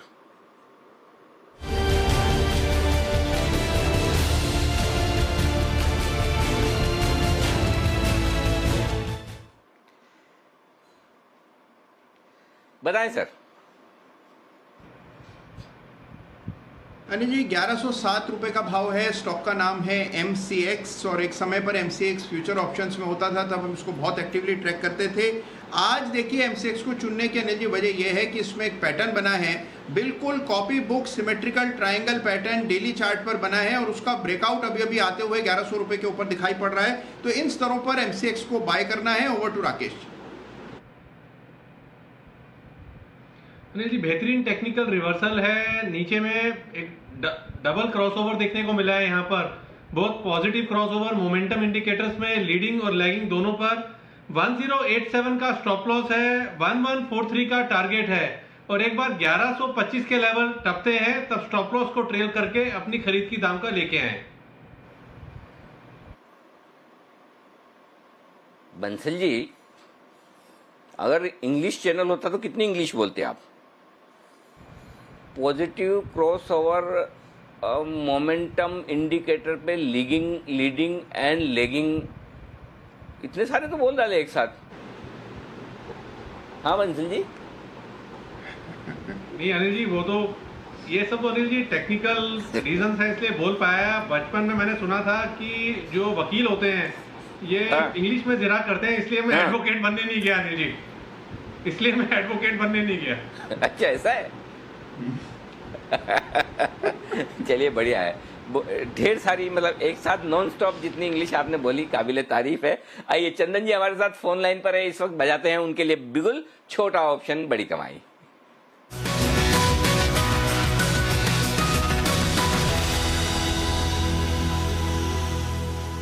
चंदन जी नमस्कार, बाय सेल या बैलेंस बनाकर दोनों? बैलेंस बनाकर दोनों। वाह, जी हाँ, जी हाँ, बताइए सर। जी पहला ट्रेड रहेगा रिलायंस और एक मेजर ब्रेकआउट इस काउंटर में देखने को मिला है, और मैं देख रहा हूँ इस हेवीवेट काउंटर में लगभग 8-9% के ओपन इंटरेस्ट के साथ में एट द मनी की पुट में एक्टिविटी हो रही है, और ये लगभग 6वां वीक है जब किसी वीक का लो नहीं तोड़ा है और मोमेंटम इंटेक्ट है, और जिस हिसाब से ये चाल बन रही है और पिछले लगभग 7 दिन का कंसोलिडेशन का ब्रेकआउट 1500 के ऊपर आया है, 1540 के लेवल यहाँ पे मेरे को लग रहा है आने वाले कुछ घंटों में ही बन जाएंगे। तो रिलायंस पे पॉजिटिव मोमेंटम है और इसके लिए 1520 का जो कॉल है वो खरीदने की सलाह रहेगी। लगभग 63-64 रुपए के आसपास ये कॉल चल रहा है, लगातार ये बढ़ता ही जा रहा है, इस कॉल को खरीदे। 45 रुपए का स्टॉप लॉस और ऊपर में 90 से 95 रुपए तक के यहाँ पे टारगेट बनने चाहिए। ओके, तो रिलायंस में आपको कॉल ऑप्शन खरीदना है, ये 1500 वाला ही call option at the money वाला? 1520 का 1520 वाला कॉल ऑप्शन मिल रहा है आपको 63-64 रुपए के आसपास ले लीजिए। 45 रुपए का स्टॉप लॉस, 70 से 90 रुपए के टारगेट के लिए यहाँ पर आपको करनी है खरीदारी। आइए चंदन जी की तरफ से रिलायंस खरीदारी करने की राय ऑप्शन। अच्छा चंदन जी कुछ बेचना भी है, पुट ऑप्शन वगैरह, मतलब पुट ऑप्शन खरीदना है कुछ? जी टाइटन में पुट लेने की सलाह रहेगी। टाइटन में काफी ज्यादा सोर्स है और ट्रेंड काफी नेगेटिव है, और लगातार पिछले 5 वीक से हायर लोअर हाइज बना रहे हैं, और इनफैक्ट 4 वीक से लोअर हाइज लोअर लोज बन के कोई भी लेवल पे रिवर्सल नहीं आ रहा है। यहाँ पे 880 का मेजर हर्डल है, उस हर्डल की वजह से ये नीचे में 820 और 810 के लेवल को टेस्ट कर सकता है। तो रिलायंस जो टाइटन का 840 का पुट लेने की सलाह रहेगी। टाइटन का 840 का पुट अभी लगभग 42 रुपीज के आसपास चल रहा है। यहाँ पे आप 32 रुपए का यानी 10 रुपए नीचे की रिस्क का स्टॉप लॉस लगाइए और 62 रुपए तक टारगेट यहाँ पे हासिल होना चाहिए। ओके, 840 रुपए का पुट ऑप्शन खरीदिए आप टाइटन का, 42 रुपए में मिल रहा है 42, 32 स्टॉप लॉस, 10 रुपए की रिस्क, 32 रुपए और 62। ये 2 का आंकड़ा शुभ है आपका या ऐसे ही निकल के आया है चंदन जी? लेवल के हिसाब से और मेरे हिसाब से देखिए अच्छे से चार्ट देख के यदि वर्क करें तो सारे लेवल शुभ ही है। हाँ ओके, और मेरे हिसाब से चंदन जी की तरफ पुट ऑप्शन खरीदने की राय। रिलायंस में अग्रेसिव ट्रेड और बीटीएस भी यहाँ पे जा सकता है। रिलायंस में अग्रेसिव ट्रेड और बीटीएस भी यहाँ पे दिया जा सकता है। अग्रेसिव मतलब सीधा फ्यूचर भी खरीद सकते हैं ऐसा? हाँ सीधा ही। तो बताओ फ्यूचर के लेवल दो जल्दी से वापस। जी अभी 1508-9 के आसपास फ्यूचर चल रहा है और 1490 का स्टॉप लॉस, 1540 के टारगेट। 1490 का स्टॉप लॉस, 1540 का टारगेट, बराबर है जी। ओके, रिलायंस अभी वागले साहब ने भी बोला 1500 रुपए के आसपास ले लीजिए, 1522 1525 के टारगेट के लिए, और चंदन जी भी कह रहे हैं 1508-10 रुपए के आसपास चल रहा है, ले लीजिए 1490 का स्टॉप लॉस, 1540 का टारगेट, एग्रेसिव टारगेट। और थोड़ी देर पहले भसीन साहब आपको बोल के गए थे कि आपको खरीदना है। भसीन साहब की तो आजकल मैंने अलग ही शीट बना दी है, मैंने भसीन साहब के लिए तो काम ही अलग कर दिया। भसीन साहब का है 1485-87 में लेने का, उन्होंने बोला था 1550-1575 के टारगेट के लिए। तो रिलायंस में बड़ी तेजी बनती हुई दिख रही है और बाजार को सहारा देने का काम भी सिर्फ और सिर्फ रिलायंस करता हुआ दिख रहा है, और यही वजह कि हम 9200 के आसपास होल्ड करते हुए दिख रहे हैं। 9175 आज का लो टूटा नहीं। सुमित जी तैयार है अपने एक और सैटेलाइट के साथ।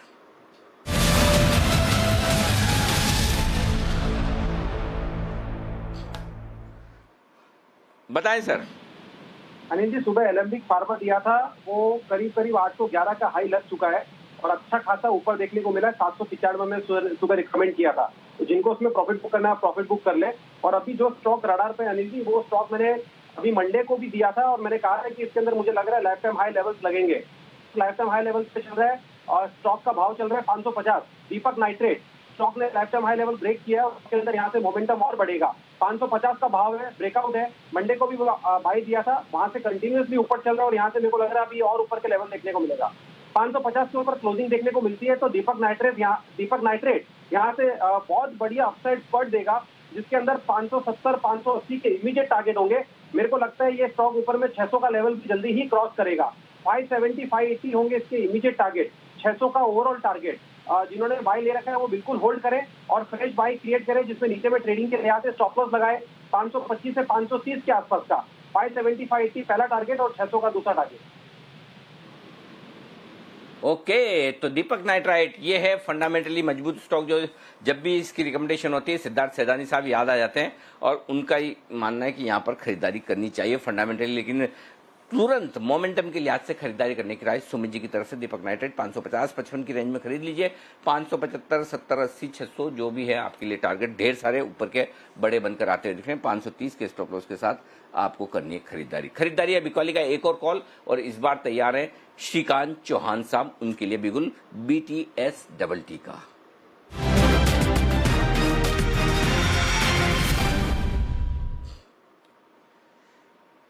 जी सर। या अनिल जी, देखिए यहाँ पे अभी वापस हमने एक अच्छा बिकवाली का ट्रेंड देखा है सब एनबीएफसीज में, और उसमें अगर आप देखेंगे तो दो स्टॉक्स वीक हो रहे हैं। एक तो है श्रीराम ट्रांसपोर्ट फाइनेंस, बट वहाँ पे दिक्कत ये है कि उसके फ्यूचर्स 50 या 60 रुपए डिस्काउंट में चल रहे हैं, तो वहाँ पे एक क्लियरली इंडिकेट होता है कि उसमें शायद शॉर्ट पोजीशंस है, और इसी वजह से अगर मार्केट रिबाउंड अगर कर लेता है तो उसमें शॉर्ट कवरिंग बनती है। तो मुझे लगता है कि काफ़ी सेफ स्टॉक समझ में आ रहा है, और वो है पावर फाइनेंस कॉर्पोरेशन। 87.50 के करीब अभी ये ट्रेड कर रहा है कैश के बेसिस पे। इसने अपने अच्छे एक इंपॉर्टेंट ट्रेंड लाइन को तोड़ा है, सपोर्ट ट्रेंड लाइन को, तो यहाँ से मुझे लगता है कि ये स्टॉक शायद वापस 82-81 के लेवल्स को छू सकता है। तो करंट लेवल से पावर फाइनेंस कॉर्पोरेशन को शॉर्ट करके चलें, और स्टॉप लॉस वैसे काफ़ी नज़दीक का है। 89.50 का स्टॉप लॉस रखना है। 87.50 की अभी कैश प्राइस चल रही है, और टारगेट्स रखने हैं हमें 82 के, 82 के। ओके, पीएफसी है ये पीएफसी शॉर्ट करने का कैसे सूझा आपको श्रीकांत जी? इस स्टॉक की तरफ तो कोई देखता भी नहीं है।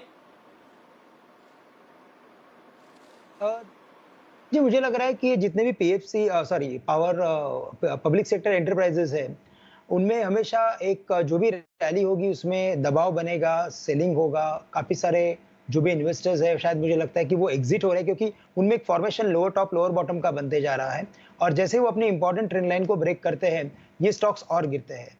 अगर आप देखेंगे तो भारत इलेक्ट्रॉनिक्स या तो एनबीसीसी, ये सब स्टॉक्स ऐसे ही थे, कुछ 60 70 80 के करीब थे, और वो गिरते गिरते अभी 20-22 रुपए के करीब आ चुके हैं। तो मुझे लगता है शायद इनमें भी एक बिकवाली का जो ट्रेंड बनेगा वो आने वाले दिनों में और इन्वेस्टर्स लोगों को दिक्कतें दे सकता है। ओके, नहीं ठीक बात है। तो चलिए, शॉर्ट करने की राय है पीएफसी, यहां पर 87-88 की रेंज में शॉर्ट कीजिए। 89.5 का स्टॉप लॉस है। 82 तक के टारगेट आपके लिए यहां पर शॉर्ट साइड पर बनते हुए दिख रहे हैं। ओके, तो ये है इस वक्त राय। 9200 के 10-15 पॉइंट ऊपर, 10-15 पॉइंट नीचे, यही रेंज में बार बार बाजार घूमता हुआ दिख रहा है। अभी 9188, 19500 के 100 इधर 100 उधर, यही बैंक निफ्टी घूमता हुआ दिख रहा है। कुछ मजा ही नहीं है। एक्सपायरी के दिन जो उठापटक उछल कूद होनी चाहिए वो तो हो ही नहीं रही। लेकिन हाँ, एक स्टॉक है जहां उछल कूद हो रही है। सुबह उछला, अभी नीचे कूदा है। ये है आरबीएल बैंक। नतीजे देगा, किसी भी वक्त आ सकते हैं। आए उससे पहले जल्दी से अनुमान समझ लेते हैं। पूजा हमारे साथ है तैयार। पूजा बताइए कैसे रहेंगे रिजल्ट? स्टॉक तो नीचे आता हुआ दिख रहा है, ऊपर सुबह दिन भर मजबूत था, अब फिसल गया। जी, आरबीएल बैंक से भी इसी तरह के कुछ नंबर्स की उम्मीद हम कर रहे हैं, क्योंकि इनका जो कोर प्रदर्शन रहेगा वहां पर तो कुछ दिक्कत की बात नहीं है, लेकिन दिक्कत इनके एसेट क्वालिटी में देखने को मिल सकती है, और इसको लेकर क्या कमेंट्री आती है मैनेजमेंट की तरफ से, ये भी काफी इंपॉर्टेंट होगा देखना। हमारा अनुमान है कि जो ब्याज से आया है वो उसमें मजबूत 30% की ग्रोथ देखने को मिलेगी। प्रोविजनिंग इस बार काफी ज्यादा करनी पड़ सकती है बैंक को, जिसमें कि हमारा अनुमान है कि 170% की ग्रोथ साल दर साल देखने को मिलेगी, और उसी का असर मुनाफे पर भी पड़ेगा, और उसी के चलते एसेट क्वालिटी में भी हम देखेंगे, जीएनपी में भी हम देखेंगे कि थोड़ी यहाँ पर बढ़त देखने को मिल सकती है। तो ये कुछ कंसर्न्स हैं जहां पर कि आपको नजर रखनी है। अगर कोर प्रदर्शन की बात करें तो पिछले 3 तिमाही अच्छे थे बैंक के, वहां पर कोई दिक्कत नहीं होनी चाहिए, लेकिन एसेट क्वालिटी को लेकर कुछ दिक्कतें यहां पर देखने को मिल सकती हैं, इसलिए मैनेजमेंट की कमेंट्री काफी अहम होगी।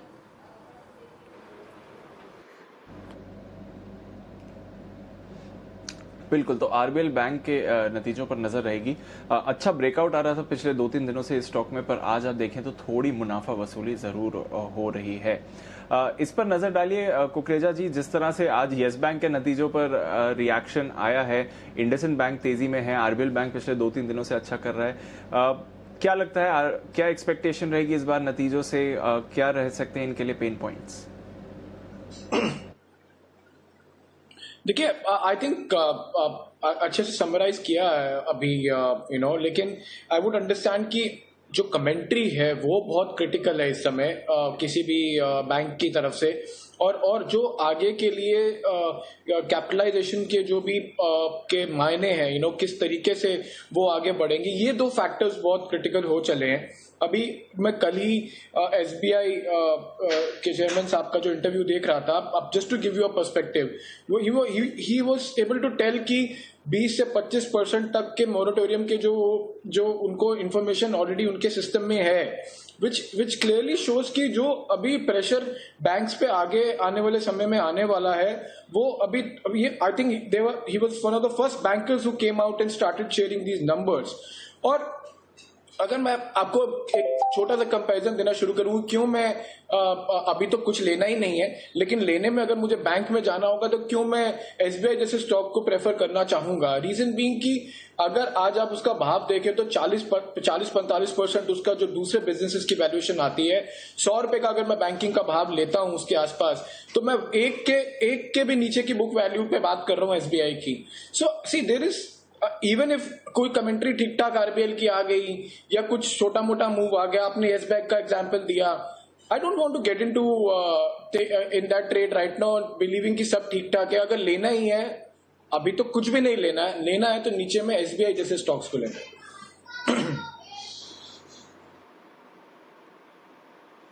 ओके, तो एसबीआई में खरीदारी करने की राय है निचले स्तरों पर। आइए अब बिगुल सुमित जी के लिए बीटीएस डबल टी का।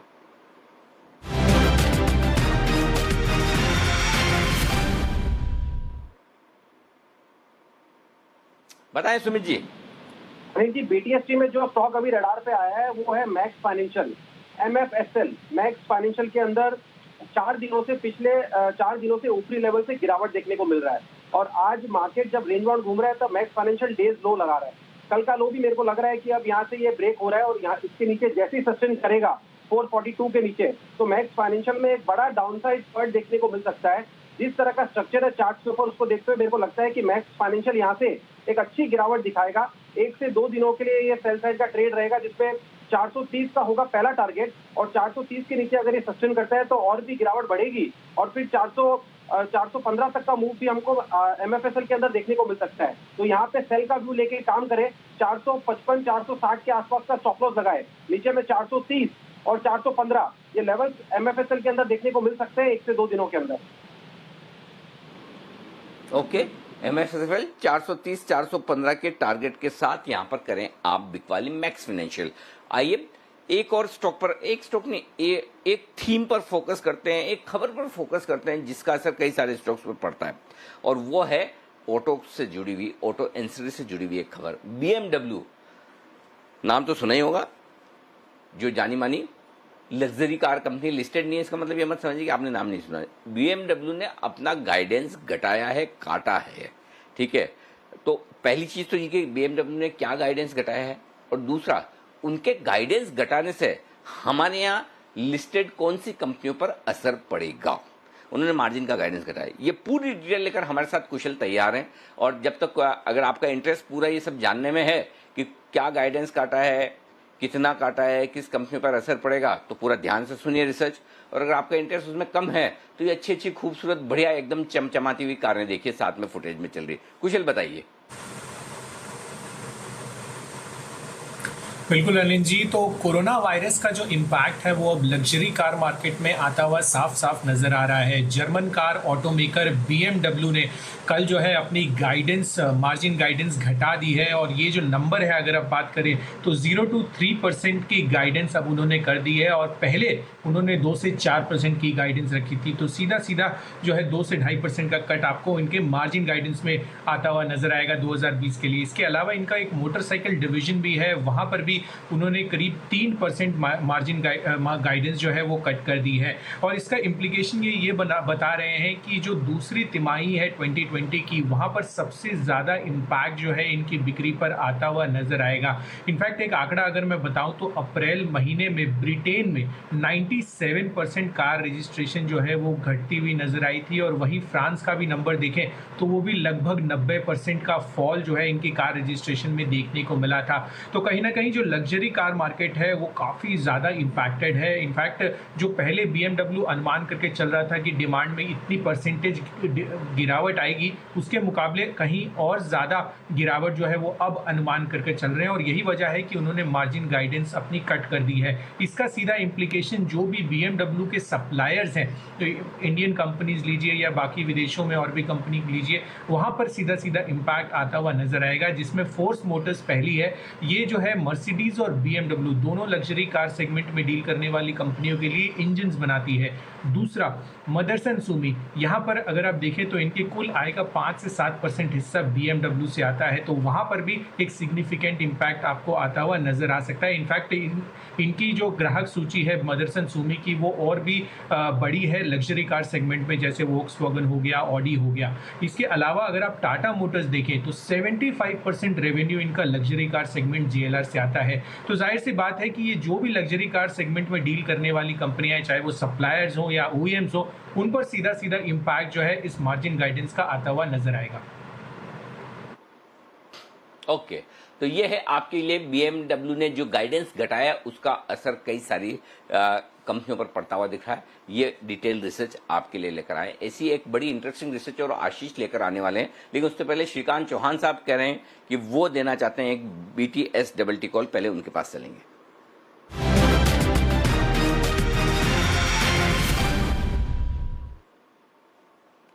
जी श्रीकांत जी। अनिल जी, हाँ जी, वैसे मुझे इंडसइंड बैंक देना था, वो 442 444 के करीब था, लेकिन अभी वो बढ़ चुका है किसी रीजन से, मुझे पता नहीं, 455 के करीब जा चुका है। बट साथ ही साथ मुझे लगता है अनिल जी कि आज जो मेटल स्टॉक्स है उनमें काफी अच्छी तेजी बनी है, और काफी बड़े वॉल्यूम्स हमने देखे थे फर्स्ट हाफ में। अब उसका कंटिन्यूएशन सिर्फ एक ही स्टॉक ने किया है, और वो है JSW स्टील। करंट लेवल से 171 के 172 के, तो ये स्टॉक मुझे लगता है कि शायद 180 या 182 के लेवल्स को छू सकता है। और जो वॉल्यूम जो पैटर्न बने हैं उसके बेसिस पे मुझे लगता है कि शायद टाटा स्टील और स्टील अथॉरिटी भी इसे शायद रिपीट करे। बट चूंकि मार्केट काफ़ी सिलेक्टिव है, तो मुझे लगता है कि हम JSW स्टील टेक्निकल ब्रेकआउट वाले स्टॉक के साथ हम सीमित रहे और करंट लेवल से इससे लॉन्ग करें। स्टॉप लॉस हमें रखना है केवल 2 रुपए का, 169 के करीब हमें स्टॉप लॉस रखना है, और टारगेट्स रहेंगे 180 रुपए के। वाह, इतना छोटा स्टॉप लॉस! ये मतलब इतना छोटे का पीछे लॉजिक क्या है श्रीकांत जी? आपको डर नहीं लगता कि स्टॉप लॉस ट्रिगर हो जाएगा? नहीं, उसमें जो वॉल्यूम्स बने हैं और जो अर्ली मॉर्निंग जो फर्स्ट ट्रेड जो आया था मार्केट में, उसमें इसमें काफी बड़े वॉल्यूम्स थे।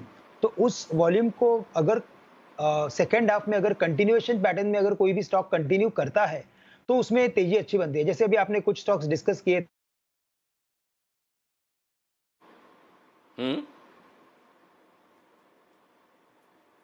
अच्छा, ओके, श्रीकांत जी की आवाज नहीं आ रही। कभी आजकल तो क्या वर्क फ्रॉम होम करते हैं ना, तो बहुत बार तो लाइफ में ये कंफ्यूजन रहता है कि आवाज उनकी गई कि हमारी गई है, बहुत कंफ्यूजन हो जाता है। लेकिन अच्छा हुआ कि मेरी नहीं गई, मैं तो इस बात पे खुश हूँ। श्रीकांत जी का कनेक्शन लूज हुआ है, श्रीकांत जी का कनेक्शन हम फिर से लेकर आएंगे, लेकिन मेरा कनेक्शन एकदम परफेक्ट है। श्रीकांत जी कह रहे हैं JSW स्टील खरीदिए 169 169 के स्टॉप लॉस के साथ, 180 के टारगेट के लिए यहां पर खरीदारी करनी बहुत जरूरी है। ओके, ये है स्टॉक आपके लिए बढ़िया मजबूत शेयर है। ओके, इस बीच एक और इंटरेस्टिंग रिसर्च जो आशीष लेकर आए।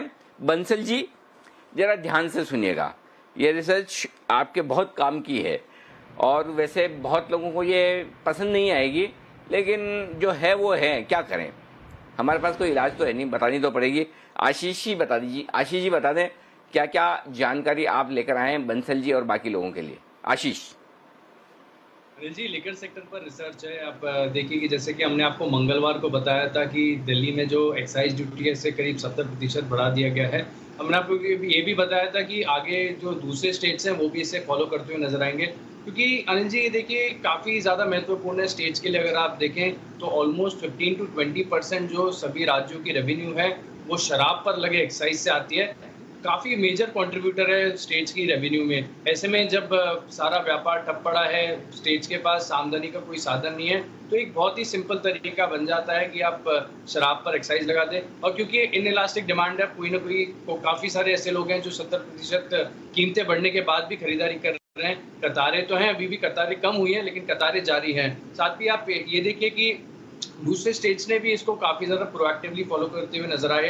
आंध्र प्रदेश जो कि लिकर के लिए काफ़ी बड़ा स्टेट है, पूरा सदर्न मार्केट की अगर आप बात करें तो मेजर जो रेवेन्यूज कंपनीज की आती हैं प्राइमरीली आप देखिए यूनाइटेड स्पिरिट्स और रैडिको खैतान, ये दो बड़े प्लेयर हैं इंडियन स्पिरिट्स मार्केट में। इन दोनों की जो मेजर रेवेन्यू आती है वो सदर्न पार्ट से, यानी जो साउथ इंडिया है वहाँ से आती है।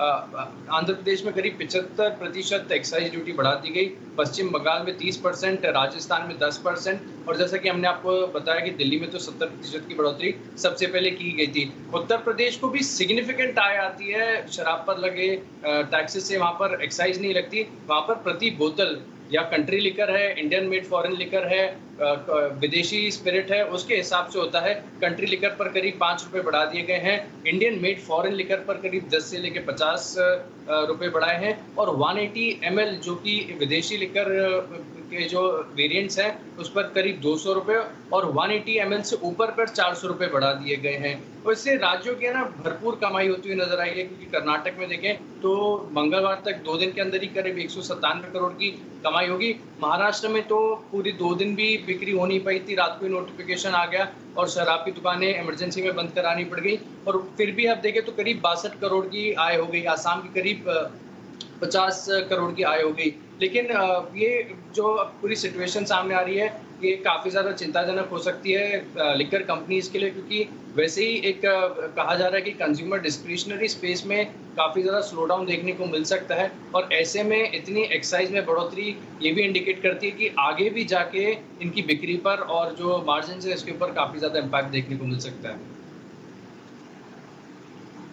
बिल्कुल, आगे जाकर भी इनकी बिक्री पर इम्पैक्ट देखने को मिल सकता है, पर जो 2-3 दिनों का ट्रेंड बना है जब से ये ईजिंग ऑफ रेस्ट्रिक्शंस आई, आप देख सकते हैं कि कितनी ज़्यादा खरीदारी हो रही है, तब भी जब आपने एक्साइज काफ़ी सिग्निफिकेंट मार्जिन से बढ़ा दिया। बहुत बहुत शुक्रिया आशीष ये रिसर्च हमारे सामने रखने के लिए। आज भी लिकर स्टॉक्स में आपको एक्शन भरपूर दिखेगा, दोनों ही तरफ का एक्शन होते हुए दिख रहा है।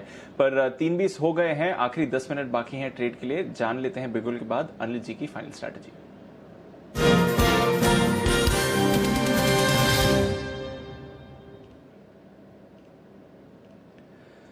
अनिल जी, ग्लोबल मार्केट्स में बस इतना ही बदलाव है कि और पॉजिटिव हो गया है डाउ फ्यूचर्स, अब 300 अंक से ज्यादा की तेजी दिखा रहा है, 1.5% ऊपर डाउ फ्यूचर्स ट्रेड कर रहा है इस समय, तो वहां से पॉजिटिव संकेत आ रहे हैं और यूरोप के बाजार भी मजबूत होते दिख रहे हैं। लगभग 1% की तेजी आपको यूरोप में भी दिखेगी।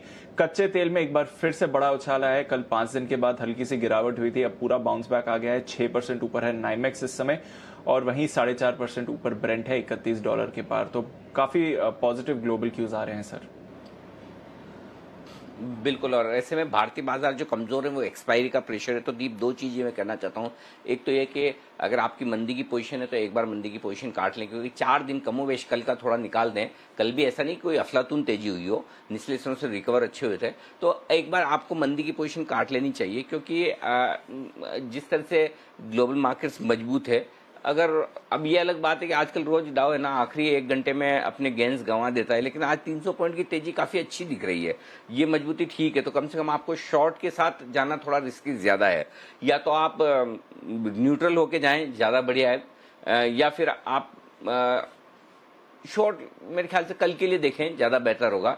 कल एक सोचेंगे शॉर्ट करना है या नहीं करना है, लेकिन एक बार ये आप चाहें तो ट्रेडर के हिसाब से, बाकी जो पोजिशनल व्यू है वो अपनी जगह ठीक है कि आपको उछाल में बेचना ही है, तो जब उछाल मिलेगी तो बेची जाएगी। लेकिन अगर आपका ट्रेडिंग का व्यू है तो एक बार आपको शॉर्ट पोजीशन काट लेनी चाहिए कम से कम। आज आपको अच्छी देखिए, इतने बढ़िया ग्लोबल क्यूज के बावजूद आपको है ना बढ़िया लेवल पर एग्जिट करने को मौका मिल रहा है, ये भी अपने आप में कम बात नहीं है। तो पॉइंट नंबर 1, बहुत एग्रेसिव ट्रेडर हैं तो आप कोई ऑप्शंस खरीद कर जाएं अपनी व्यू के हिसाब से।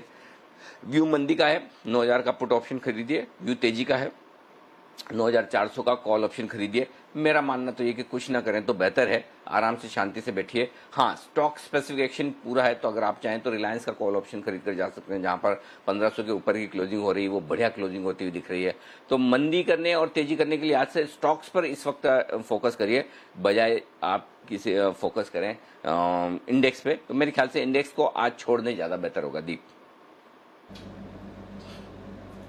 बिल्कुल, तो स्टॉक स्पेसिफिक एक्शन ही है जहां पर आप फोकस करिए, इंडेक्स को रहने दीजिए, बिकॉज हम देख रहे हैं कि इंडेक्स में ज़्यादा बदलाव नहीं हो रहा है, एक रेंज में अटक गया है। पर काफ़ी सारे इंडेक्स वाले स्टॉक्स हैं जिनकी वजह से मूवमेंट हो रहा है। तो इंडेक्स को एक बहुत बड़ा सहारा इस समय आपको रिलायंस इंडस्ट्रीज पे मिल रहा है, डेज हाई पर ट्रेड कर रहा है 3.5% ऊपर 1510 पर। अभी थोड़ी देर पहले चंदन जी ने उस पर ऑप्शंस कॉल दी थी, वागले जी ने भी खरीदारी की राय दी है और शो के शुरुआत में भसीन साहब ने इसके बारे में कहा था। पर दूसरी तरफ है HUL, हिंदुस्तान यूनिलीवर, जो आज प्रेशर में आया, हालांकि निचले स्तरों से अच्छी रिकवरी जरूर हुई है। बड़ी ब्लॉक डील हुई है आज HUL में, GSK ने अपनी पूरी हिस्सेदारी बेची है जो उन्हें मर्जर के बाद शेयर्स बेचे थे। क्या है इस डील के डिटेल्स, कितने भाव में हुई है डील, कितने अमाउंट की हुई है और अब आगे जाकर आउटलुक कैसा दिख रहा है, ये पूरी रिसर्च तैयार है देवांशी के पास। बताएं देवांशी। बिल्कुल दीपांशु, जैसे कि हम सब जानते थे कई दिनों से कि GSK PLC जो इनकी पेरेंट कंपनी है, ये अपने जो शेयर्स हैं HUL में इनकी बिकवाली करने वाली थी, ये मार्केट को पता था। आज आप देखिए ब्लॉक डील होने के बाद एक शार्प रिकवरी जरूर आती हुई देखिए। अब इसकी क्या वजह थी, मैं आपको बता दूं कि सबसे पहले ये जो डील होनी थी ये बाजार को पता था, तो पहले ही काफी ज्यादा शॉर्ट्स बने हुए थे। एक पॉजिटिव बात ये ब्लॉक डील में ये होती हुई दिखी कि ऊंचे भाव पर ये ब्लॉक डील्स होती हुई दिखी है, करीब 1905 से लेकर 1950 के बीच में ये ब्लॉक डील्स होती हुई दिखी है। तो ज्यादा डिस्काउंट पर ये ब्लॉक डील नहीं हुई है, ये पॉजिटिव बात थी। दूसरी पॉजिटिव बात ये ब्लॉक डील में ये भी थी कि बड़े म्यूचुअल फंड्स के नाम सामने आते हुए दिख रहे हैं। अभी तक कोई कंफर्मेशन नहीं है, लेकिन फिलहाल बड़े म्यूचुअल फंड्स के नाम सामने आते हुए दिख रहे हैं। माना जा रहा है करीब 2 से 3% तक की हिस्सेदारी कोई बड़े म्यूचुअल फंड्स ने खरीदी है, तो ये एक पॉजिटिव ट्रिगर बनता हुआ दिखा। इसके अलावा आप देखिए अब एक जो सप्लाई ओवरहैंग था वो खत्म होता हुआ दिख रहा है मार्केट से, अब एक क्लैरिटी आती हुई दिख रही है, तो इसके चलते भी थोड़े से गेन्स आते हुए दिखे। इसके अलावा आप देखिए अब जब डील खत्म होती हुई दिख रही है तो नए शेयर्स अब बाजार में आते हुए दिखे, और जो एक फ्री फ्लोट होता है वो मार्केट में बढ़ा है। इसके चलते HUL का जो निफ्टी में वेटेज है वो भी काफी बढ़ गया है, इससे थोड़ा सा सहारा स्टॉक को मिलता हुआ दिखेगा आगे भी। इसके अलावा अगर आप वैल्यूएशंस की बात करें तो मैं आपको बता दूं कि स्टॉक वाइज ये शेयर काफी पिट चुका है। अपने नतीजे आने के बाद स्टॉक में करीब 12 से 13% तक की गिरावट हमने देखी है, और अगर आप पिछले एक महीने में देखें तो स्टॉक में करीब 23 से 24% तक की गिरावट हम देख चुके हैं। साथ ही अगर आप वैल्यूएशन वाइज देखें तो नेस्ले के कंपैरिजन में, क्योंकि डाइवर्सिफाइड पोर्टफोलियो है HUL का, तो वैल्यूएशन वाइज काफी आकर्षक ये स्टॉक बनता हुआ दिख रहा है ब्रोकर्स को। इसके अलावा आप देखिए अगर मैं बिजनेस या कारोबार की बात करूं तो अब इसमें काफी सुधार देखने मिल रहा है। सबसे पहली बात, अब लॉकडाउन के बाद नॉर्मल सी वापस आती हुई दिख रही है, करीब 75 to 80% का जो सप्लाई चेन है वो अब इन प्लेस आता हुआ दिख रहा है, इससे फायदा मिलता हुआ दिखेगा धीरे धीरे।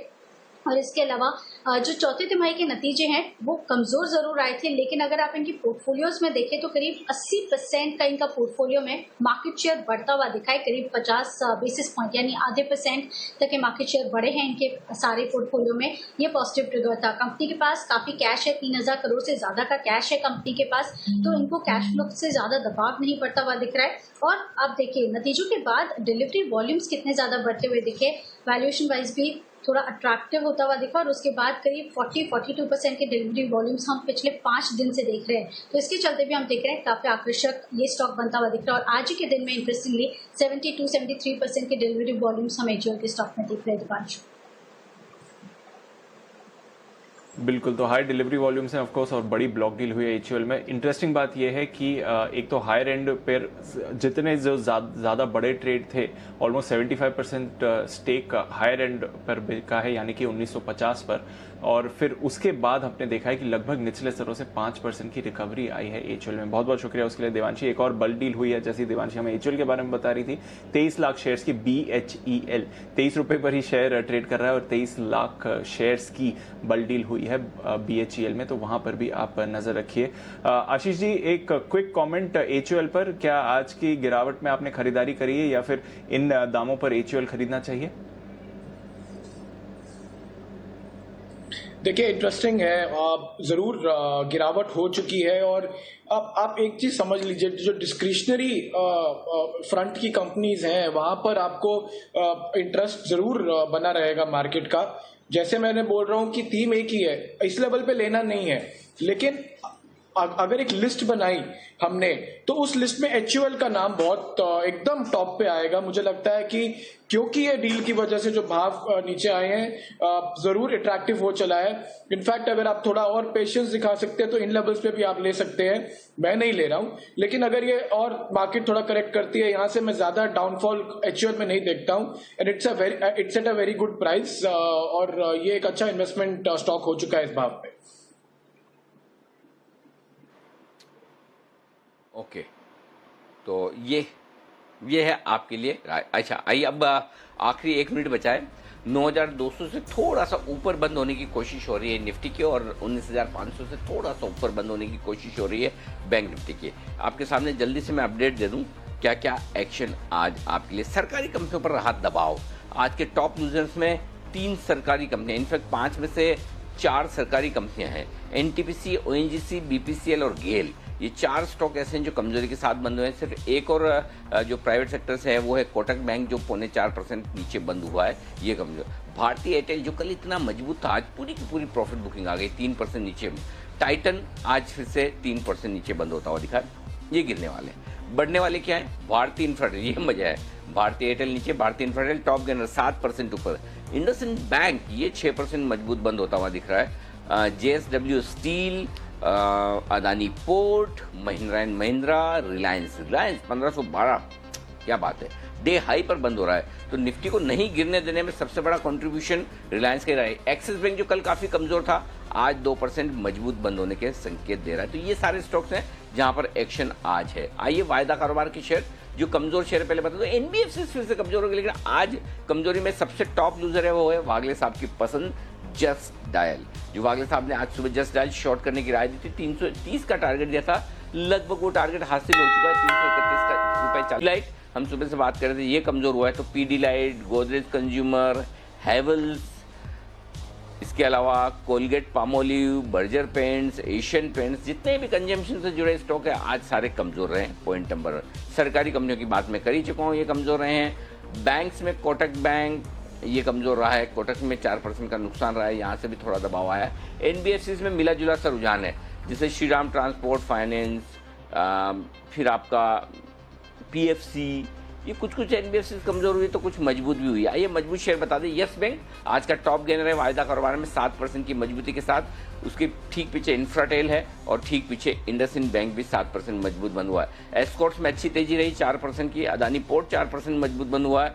अपोलो टायर 2.5-3% मजबूत होता हुआ दिखा है। टाटा कंज्यूमर 2.5% मजबूत हुआ है। तो ये सारे स्टॉक्स हैं जो आज आप मजबूती के साथ क्लोज होते हुए देख रहे हैं। तो मिला जुला सा कारोबार दोनों ही तरफ का होता हुआ दिखा है। और इससे पहले हम समापन करें, एक बार मैं आशीष कुकरेजा जी के पास जाना चाहता हूं। आशीष जी, कैसे देख रहे हैं आज की क्लोजिंग को? अनिल जी, मैं जस्ट समराइज कर रहा था सारे स्टॉक्स जो हमने पिछले 15 मिनट में डिस्कस किए। एक छोटी सी कहानी रूपक बताना चाहूंगा इस चीज की। आप अपनी BMW में बैठने से पहले, बियर खोलने से पहले, टाइटन की घड़ी पे टाइम देखने से पहले क्या करेंगे? उससे पहले क्या करेंगे कोविड के बाद? मतलब एक सवाल वापस पूछो, सवाल वापस पूछो, इंटरेस्टिंग सवाल है आपका। तो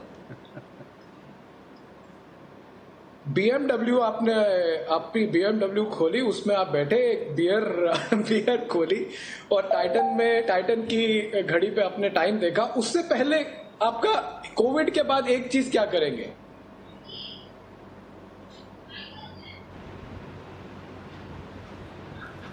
क्या करेंगे?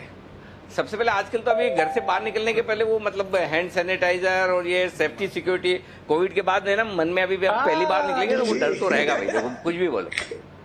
हाँ करेक्ट, पहले हाथ धोएंगे। हाँ बिल्कुल 100% बराबर। वही ध्यान रखना है अनिल जी, वही स्टॉक्स पे ध्यान रखना है बस। HUL इसलिए बोला, बस वो एक चीजें ध्यान रखनी है हमारे दिमाग में कि मैं पहला करूंगा क्या चीजें हैं जिस पे मेरा ध्यान पहले जाएगा। So that is the theme which you have to ठीक बात है carry in the market ahead. आज जो साबुन से हाथ नहीं धोएंगे वो जान से हाथ धो सकते हैं, तो जवाब है जान से हाथ नहीं धोना है, हम वैसे ही धो लेंगे, दिन में 10 बार धो लेंगे। बंसल जी कुछ कह रहे थे? जी बंसल जी। अब अनिल जी अनिल जी लिकर वाला नहीं पता, बस मेरे को लिकर वाला चेक करना पड़ेगा कि वो पहले करेंगे कि नहीं करेंगे। बंसल जी बताएंगे। हाँ ये बात है। मैं अनिल जी हाईलाइट जी बंसल जी। अनिल जी मैं हाईलाइट करना चाह रहा था कि आशीष कुकरेजा जी की जानकारी गलत है। अनिल जी ना तो बियर पीते हैं, ना पिलाते हैं, ना गिफ्ट देते हैं बियर का, तो जानकारी अनिल जी थोड़ी सी अधूरी है, इस पे अपडेट दे रहा था। शब्दों पे मत जाओ, भावनाओं पे जाओ। आशीष जी की ये तो Ashish ji basically indirectly hand sanitiser बुलवाना चाहते थे मुझसे, वो मैंने बोल दिया, आशीष जी का काम हो गया। बाकी तो आपको सब पता ही है बंसल जी कि ये सब मैं कुणाल जी की टीम वाला आदमी हूँ, चाय वाला, ठीक है ना। तो हमारा प्रिय पदार्थ, पेय पदार्थ चाय है, ये जो हम कुणाल जी के कैंप वाले आदमी हैं, इसमें कोई डाउट नहीं। ओके चलिए, आज बाजार बंद होने के बाद क्या क्या आपके लिए खास है वो मैं आपको बता दूं। कोरोना को लेकर ही शाम को 6 बजे हमारा खास शो है और उसका नाम है कोरोना पर कंट्रोल कब तक, क्योंकि कोरोना को कंट्रोल करने के कुछ क्लेम्स आए थे कि भाई हाँ अब ये काबू में आ रहा है, बढ़ नहीं रहा है, लेकिन अभी वापस से जो आंकड़े आ रहे हैं ना, ये थोड़े परेशान करने वाले हैं। नए पेशेंट्स जो है ना उनकी तादाद बढ़ रही है, और जिस रफ्तार से इनकी तादाद बढ़ रही है और जिस तरह से थोड़ी सी मौत का आंकड़ा बढ़ता हुआ दिख रहा है, उससे थोड़ा डर लग रहा है। डर ये लग रहा है कि लॉकडाउन में जो ढील दी गई ना, उसके बाद लोग घर से बाहर निकल रहे हैं, खतरा भी बढ़ रहा है, क्या लोग सावधानी रख रहे हैं कि नहीं रख रहे हैं। तो ऐसे में लॉकडाउन अगर हम ढीला करेंगे, थोड़ा छोड़ेंगे लोगों को, और अगर लोग ध्यान नहीं रखेंगे तो कोरोना पर कंट्रोल होगा कैसे। इसी पर हमारा खास शो है आज, कोरोना पर कंट्रोल कैसे और कब तक। मिस मत कीजिएगा, आज शाम 6 बजे जरूर देखिएगा, ये हमारा स्पेशल शो है जो आपके लिए। आइए इस बीच फाइनल क्लोजिंग आ गई हो तो मैं आपके सामने रख दूँ। जी हाँ, एग्जैक्टली 9199 के फेयर में पड़ा हुआ निफ्टी 9199 71 पॉइंट्स डाउन, 200 पॉइंट नीचे बैंक निफ्टी 19,491। डेटा एकदम परफेक्ट काम करते दिखे, वहीं पर बीचों बीच में जाकर क्लोजिंग होती हुई दिखी है आज के सेशन की, और सेंसेक्स 242 अंक नीचे। विदा लेने का वक्त है। कुणाल जी, राकेश जी, वागले साहब, सुमित जी, आप सबका बहुत बहुत शुक्रिया। आशीष जी का विशेष शुक्रिया, और श्रीकांत चौहान साहब का भी बहुत बहुत धन्यवाद आज वक्त निकालने के लिए। कल फ्राइडे है। बंसल जी, आपकी विशेष रिक्वेस्ट को ध्यान में रखते हुए कल हमने फ्राइडे के लिए सबको टी शर्ट अलाउ कर दिया है, तो कल हम फ्राइडे ड्रेसिंग में रहेंगे टी शर्ट, ये ठीक है ना बंसल जी? हाँ अनिल जी, बहुत अच्छा है। रीजन क्या है कि अनिल जी टी शर्ट को धोना और आयरन करना काफी इजी है, और ये कोरोना की जो वॉर है थोड़ी लंबी चलेगी। हाँ। तो मेरी आपसे एक वो है, रिक्वेस्ट है कि हर फ्राइडे के लिए टी शर्ट ही किया जाए, मतलब कि समय की मांग को देखते हुए। नहीं तो कोरोना में धोना और आयरन करना इजी, तो आप तो वर्क फ्रॉम होम कर रहे हो, आप थोड़ी छुट्टी पे हो दूसरों की तरह कि काम नहीं कर रहे, आप तो काम कर रहे हो ना, वैसे भी ये भी करना पड़ता है आपको। नहीं अनिल जी, देखिए मेरे को क्या क्या करना पड़ता है अनिल जी, मैं तो कुछ नहीं कर रहा हूँ, बट अनिल जी काफी लोगों को काफी दिक्कत है, और हर चीज अनिल जी ऑन एयर नहीं बोली जाती है, आप इशारे को समझे अनिल जी। देखो कितना बड़ा दिल है बंसल जी का, सबकी ध्यान रख रहे हैं कि काफी लोगों को काफी दिक्कत है, बाकी तो सब आप समझ ही गए होंगे किसको क्या दिक्कत है। धन्यवाद। इसी नोट पर मुस्कुराते रहे, हंसते रहे, और कल फिर से आपसे करेंगे मुलाकात। शुक्र है कल शुक्रवार है, पूरा हफ्ता इस बार काम किया हमने, आजकल तो आदत ही नहीं बची 5-5 दिन काम करने की। तो चलिए कल फ्राइडे सेशन रहेगा, मिलेंगे फिर आप सबसे। मुझे और दीप को इजाजत दीजिए, नमस्कार।